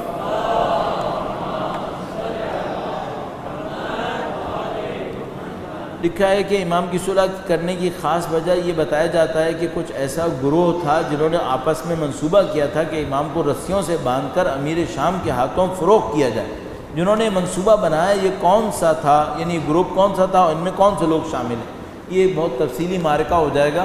اس کے لیے بہترین کتاب وہی صلح امام حسن جو رہبر معظم نے ترجمہ کی تھی، اور شیخ آل یاسین اس کے مؤلف تھے، اس میں اس کی تفصیلات موجود ہیں۔ البتہ اتنا جذباتی نہیں ہے کہ رسیوں سے باندھ کر دینے کا ارادہ تھا، لیکن بہرحال وہ لوگ بکے ہوئے لوگ تھے، اور وہ امام کے لشکر کے اندر گھسے ہوئے لوگ تھے جنہوں نے امیر شام سے رشوتیں لی ہوئی تھیں، اور ان رشوتوں کے نتیجے میں امام کے اوپر میں نے عرض کیا قاتلانہ حملہ بھی کیا تھا، اور ایک تیر امام کے جسم کے اوپر وارد بھی ہوا تھا۔ یہ ساری مشکلات تھیں جس سے امام گزر رہے تھے۔ مزید تفصیلات کے لیے انشاءاللہ آپ اسی کتاب سے مراجعہ فرمائیے گا۔ آپ کی حسن سماعت کا انتہائی شکریہ، اور انشاءاللہ اگر ہم نے کوئی باتیں ایسی کہی ہوں جو جذبات میں آ کر اور اپنی کلام کی روانی کے اندر آ کر حدود کو کراس کرنا شمار کی جائیں تو اس کے لیے پہلے سے معذرت کر لینی چاہیے تھی۔ اب آخر میں معذرت کرتے ہیں۔ البتہ اس معذرت سے مشکل حل ہوتی نہیں ہے، جس نے معاف نہیں کرنا ہوتا وہ معذرت کے بعد بھی معاف نہیں کرتا ہے، لیکن میں عرض کر رہا ہوں کہ بالآخر کچھ نہ کچھ سننے سنانے کے لیے جگہ چھوڑ دیں سوسائٹی کے اندر۔ آخری بات جس میں میں عرض کرتا ہوں ہمیشہ، کچھ فورمز ایسے چھوڑ دو جس پہ لوگ کھل کے بات کر لیں، اس سے بہت فائدہ ہوتا ہے۔ ممکن ہے اس وقت برا لگتا ہے، اس وقت بڑا تلخ لگتا ہے، اس نے یہ کہہ دیا، اس نے وہ کہہ دیا، لیکن اس سے کیا ہوتا ہے تھوڑے ذہن کھلتے ہیں۔ اگر میں غلط کہہ رہا ہوں نا تب بھی سامنے والوں کے ذہن کھلیں گے اور ان کو پتہ چل جائے گا کہ یہ بولنے والا غلط بولتا ہے۔ لیکن اگر آپ نے وہ فورمز نہیں رکھے جہاں پر کھل کے باتیں ہوئیں تو پھر کہیں پر بھی لوگوں کی عقل و شعور میں اضافہ نہیں ہوگا۔ کچھ فورمز ہونا ضروری ہے۔ البتہ ممکن ہے کوئی کہہ سکتا ہے کہ یہ وہ فورم نہیں ہے تو ہم نے اتنا کھل کے بھی نہیں کہا، اسی لیے نام لے کر اور اداروں کے نام لے کے نہیں کہا۔ تو کچھ جگہ ہونی چاہیے، فلیکسیبلٹی چھوڑ دو، اس میں جبر مت دکھائیں کہ بس جو میں وہ جملہ خطرناک ہو جائے گا جو میں بعض اوقات نجی محفلوں میں کہتا ہوں لیکن یہاں پہ نہیں کہوں گا۔ ہم ایک نظام کے ماننے والے بنیں لیکن اپنے آپ کو نظام کا منحصر قرار مت دیں۔ ہم صرف اکیلے نہیں ہیں، یہاں دوسرے لوگ بھی ہیں۔ سب لوگوں کے آئیڈیاز کو لے کے چلنا ہوتا ہے، سب لوگوں کے آئیڈیاز کو رسپیکٹ دینی ہوتی ہے۔ تو آپ اور میں کسی فکر کے ماننے والے ہیں، اس فکر کے ساتھ اسٹانچ بلیور ہیں، اس پہ جان دینے کو تیار ہیں، لیکن گراؤنڈ دو، سب کو لے کے چلو تاکہ معاملہ حل ہو سکے انشاءاللہ۔ اپنی صحت و سلامتی کے لیے، ماہ مبارک رمضان کے اندر ان عبادات کی قبولی کے لیے، اور سب سے بڑھ کر وقت کے امام کی ظہور کی تعجیل کے لیے درود بھیجیں محمد و آل محمد نام کر کے۔ شیخ آل یاسین اس کے رائٹر تھے، رہبر معظم نے اس کو ترجمہ کیا تھا، بہت نفیس کتاب۔ یہ میرے خیال میں اب اردو میں بھی اویلیبل ہے، انگلش میں بھی ہے، اور فارسی عربی میں تو فارسی میں خود رہبر معظم نے ترجمہ کی تھی اور عربی میں اصلی کتاب تھی۔ شاید اس چیپٹر کے اوپر اس سے اچھی کتاب کم سے کم اس دور کے اندر، عصر حاضر کے اندر نہیں لکھی گئی، اور تو آپ اس کو نیٹ کے اوپر دیکھ سکتے ہیں۔ میرے خیال میں اردو میں بھی مجھے یاد آتا ہے کہ میں نے اس کا ٹرانسلیشن دیکھا ہوا ہے۔ کتاب اچھی کتاب ہے۔ تو یہ چیپٹر ایک زمانے میں بہت سخت تھا، لیکن اس کے اوپر کافی لوگوں نے گفتگو کی، بات چیت کی، اب کافی حد تک آسان ہو گیا۔ اچھا، لوگ امام کی صلح کو معمولاً اعتراض کے عنوان سے دیکھتے ہیں، کہ امام نے یہ صلح کیوں کی، اور مثلا ہم جیسے بولنے والے سے کہتے ہیں کہ اب آپ اس کو ڈیفینڈ کریں کہ امام نے صلح کیوں کی۔ میرا اپنا خیال ہے کہ ہمیں اس کو تھوڑا سا اب اتنے مدت ڈیفینڈ کرنے کے بعد اس کو ایک اور طریقے سے دیکھنا پڑے گا۔ ہمیں یہ دیکھنا پڑے گا کہ یہ جس کے ذہن میں یہ سوال اٹھ رہا ہے اس کے ذہن میں دین کا کون سا حکم معلوم نہیں ہے جس کی وجہ سے یہ سوال اٹھ رہا ہے۔ آپ تصور کریں، ایک دفعہ یہ ہوتا ہے ہم کہتے ہیں بھائی تمہارا سوال اٹھنا بالکل صحیح ہے، میں ڈیفینڈ کرتا ہوں، میں دفاع کروں گا، ابھی میں کہہ رہا ہوں یہ نہیں کروں گا، اب میں سوچوں گا یہ جس کے ذہن میں یہ سوال اٹھا ہے اس کے دماغ سے دین اسلام کا کوئی حکم نکلا ہوا ہے۔ اگر دین اسلام کے سارے حکم اس کے ذہن میں ہوتے تو یہ سوال اٹھنا ہی نہیں تھا اس کے ذہن میں۔ یہ جو سوال اٹھا ہے اس کا مطلب ہے کہیں کوئی کمی رہ گئی ہے۔ تو اب میں کیا کروں گا؟ آج میں یہ کروں گا کہ جو کمی ہے جس کی وجہ سے یہ سوال اٹھا ہے وہ کمی بیان کرنی چاہیے، کہ کسی کو یہ حکم پتہ نہیں ہوگا تو وہ یہ سوال کرے گا، اور اگر یہ حکم پتہ ہوتا تو پھر یہ سوال نہیں کرنا تھا اس نے۔ اب میں اس انداز میں اس کو عرض کروں گا۔ درود بھیجیے گا محمد و آل محمد۔ صلی علی محمد و آل محمد وعجل فرج۔ کوئی امام کی صلح کے اوپر کیوں سوال کرے گا؟ پہلی وجہ اس کو شاید یہ نہیں معلوم کہ دین کے احکام کم مدت کے لیے نہیں ہوتے. دین کے احکام، اہل بیت کی سنت، ان کی سیرت سینکڑوں سالوں کے لیے ہوتی ہے. تو اگر وہ کوئی ایسا کام کرے جس کا اس وقت میں فائدہ نہ ہو، اس سے کوئی سوال نہیں اٹھنا چاہیے. لمبی مدت میں فائدہ ہو تو معاملہ ختم ہے. تمام احکام لمبی مدت کے لیے ہوتے ہیں. مثلا آپ مجھ سے ایسے ہی میں کہہ رہا ہوں، آپ مجھے نہیں دیں گے، آپ مجھے 1 کروڑ روپے دیں اور مجھ سے کہیں کہ 2 میں سے کوئی ایک کام کر لو. یا تو کوئی ادارہ کھول لو یا لوگوں کو دیگ پکا کے کھلا دو. آپ بتائیں میں کیا کروں گا؟ میں کیا دیگ پکا کے کھلاؤں گا؟ میں کہوں گا بھائی اگر میں 1 کروڑ روپے کی دیگیں پکا کے کھلا دوں گا تو یہ تو 2 گھنٹے میں 4 گھنٹے میں دیگ کا کھایا ختم ہو جائے گا. 1 کروڑ روپے بخت برباد ہو جائیں گے. تو میں یہ کروں گا کہ جو اتنا ڈھیر سارا پیسہ مثلا جمع ہو گیا، تھوڑا سا پیسہ، اس پیسے سے اگر کوئی چھوٹا موٹا ادارہ کھولا جا سکے تو وہ میں کھول دوں گا. اس طرح کروں گا. ایسی مثال عرض کر رہا ہوں. ابھی میں امریکہ میں تھا تو ایک صاحب نے بتایا کہ انہوں نے امریکہ کے، بلکہ ان کا ای میل بھی آیا ہوا ہے ابھی، انہوں نے کہا کہ انہوں نے امریکہ کے ایک ادارے میں، جو ان کا دینی مدرسہ ٹائپ کا سمجھ لیجئے، جہاں پر وہ ریلیجس اسٹڈیز کیا کرتے ہیں، بہت ریپیوٹیڈ ادارہ ہے، وہ ادھر گئے. انہوں نے کہا کہ ہم اپنے امام کے نام پر ایک ڈپارٹمنٹ کھولنا چاہتے ہیں، جس کو وہ لوگ ڈپارٹمنٹ تو نہیں، یعنی ایک حصہ سمجھ لیجئے جس کو چیئر کہتے ہیں. تو انہوں نے کہا کہ ہم آپ کی یونیورسٹی میں امام علی چیئر اسٹیبلش کرنا چاہتے ہیں.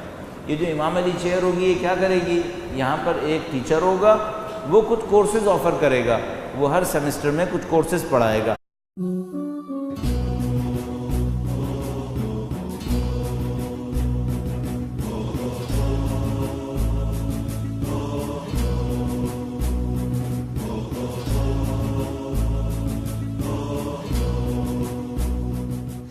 اعوذ باللہ من الشیطان الرجیم. بسم اللہ الرحمن الرحیم. الحمدللہ رب العالمین والصلاة والسلام علی سید الانبیاء والمرسلین حبیب الہ العالمین ابی القاسم محمد صلی علی محمد وعلى آلہ الطیبین الطاہرین سیما بقیۃ اللہ فی الارضین. قال اللہ تعالی فی کتابہ الکریم. بسم اللہ الرحمن الرحیم. ونريد ان نمن علی الذین استضعفوا فی الارض ونجعلہم ائمہ ونجعلہم الوارثین. ایک بار پھر درود بھیجے گا محمد وآل محمد. اللہم صلی علی محمد وآل محمد. پروردگار عالم کا انتہائی لطف و کرم ہے، انتہائی احسان ہے کہ اس نے ہمیں دین کے بارے میں سوچنے سمجھنے کا موقع نصیب فرمایا ہے. ماہ مبارک رمضان کی فضیلتوں کے حاصل کرنے کا امکان فراہم کیا ہے. اللہ کی دی ہوئی اس نعمت کا شکر بیدا لانے کے لیے اس دعا کے ساتھ کہ انشاءاللہ خدا اس میں اضافہ فرمائے گا اور ہماری توفیقات اور زیادہ بڑھ جائیں گی. درود بھیجے گا محمد وآل محمد. صلی علی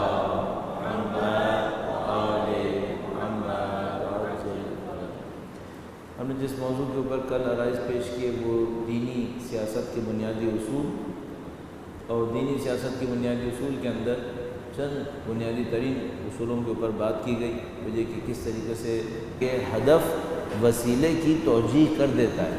یعنی اگر آپ کا آبجیکٹو اچھا ہے تو آپ راستہ کون سا راستہ طے کریں یہ اتنا اہم نہیں ہے. بعض لوگ یہ کہتے ہیں کہ ہدف وسیلے کی توجیہ کر دیتا ہے، اس کے لیے ایکسکیوز بنا لیتا ہے. تو ہم کہہ رہے ہیں دین میں ایسا نہیں ہوتا.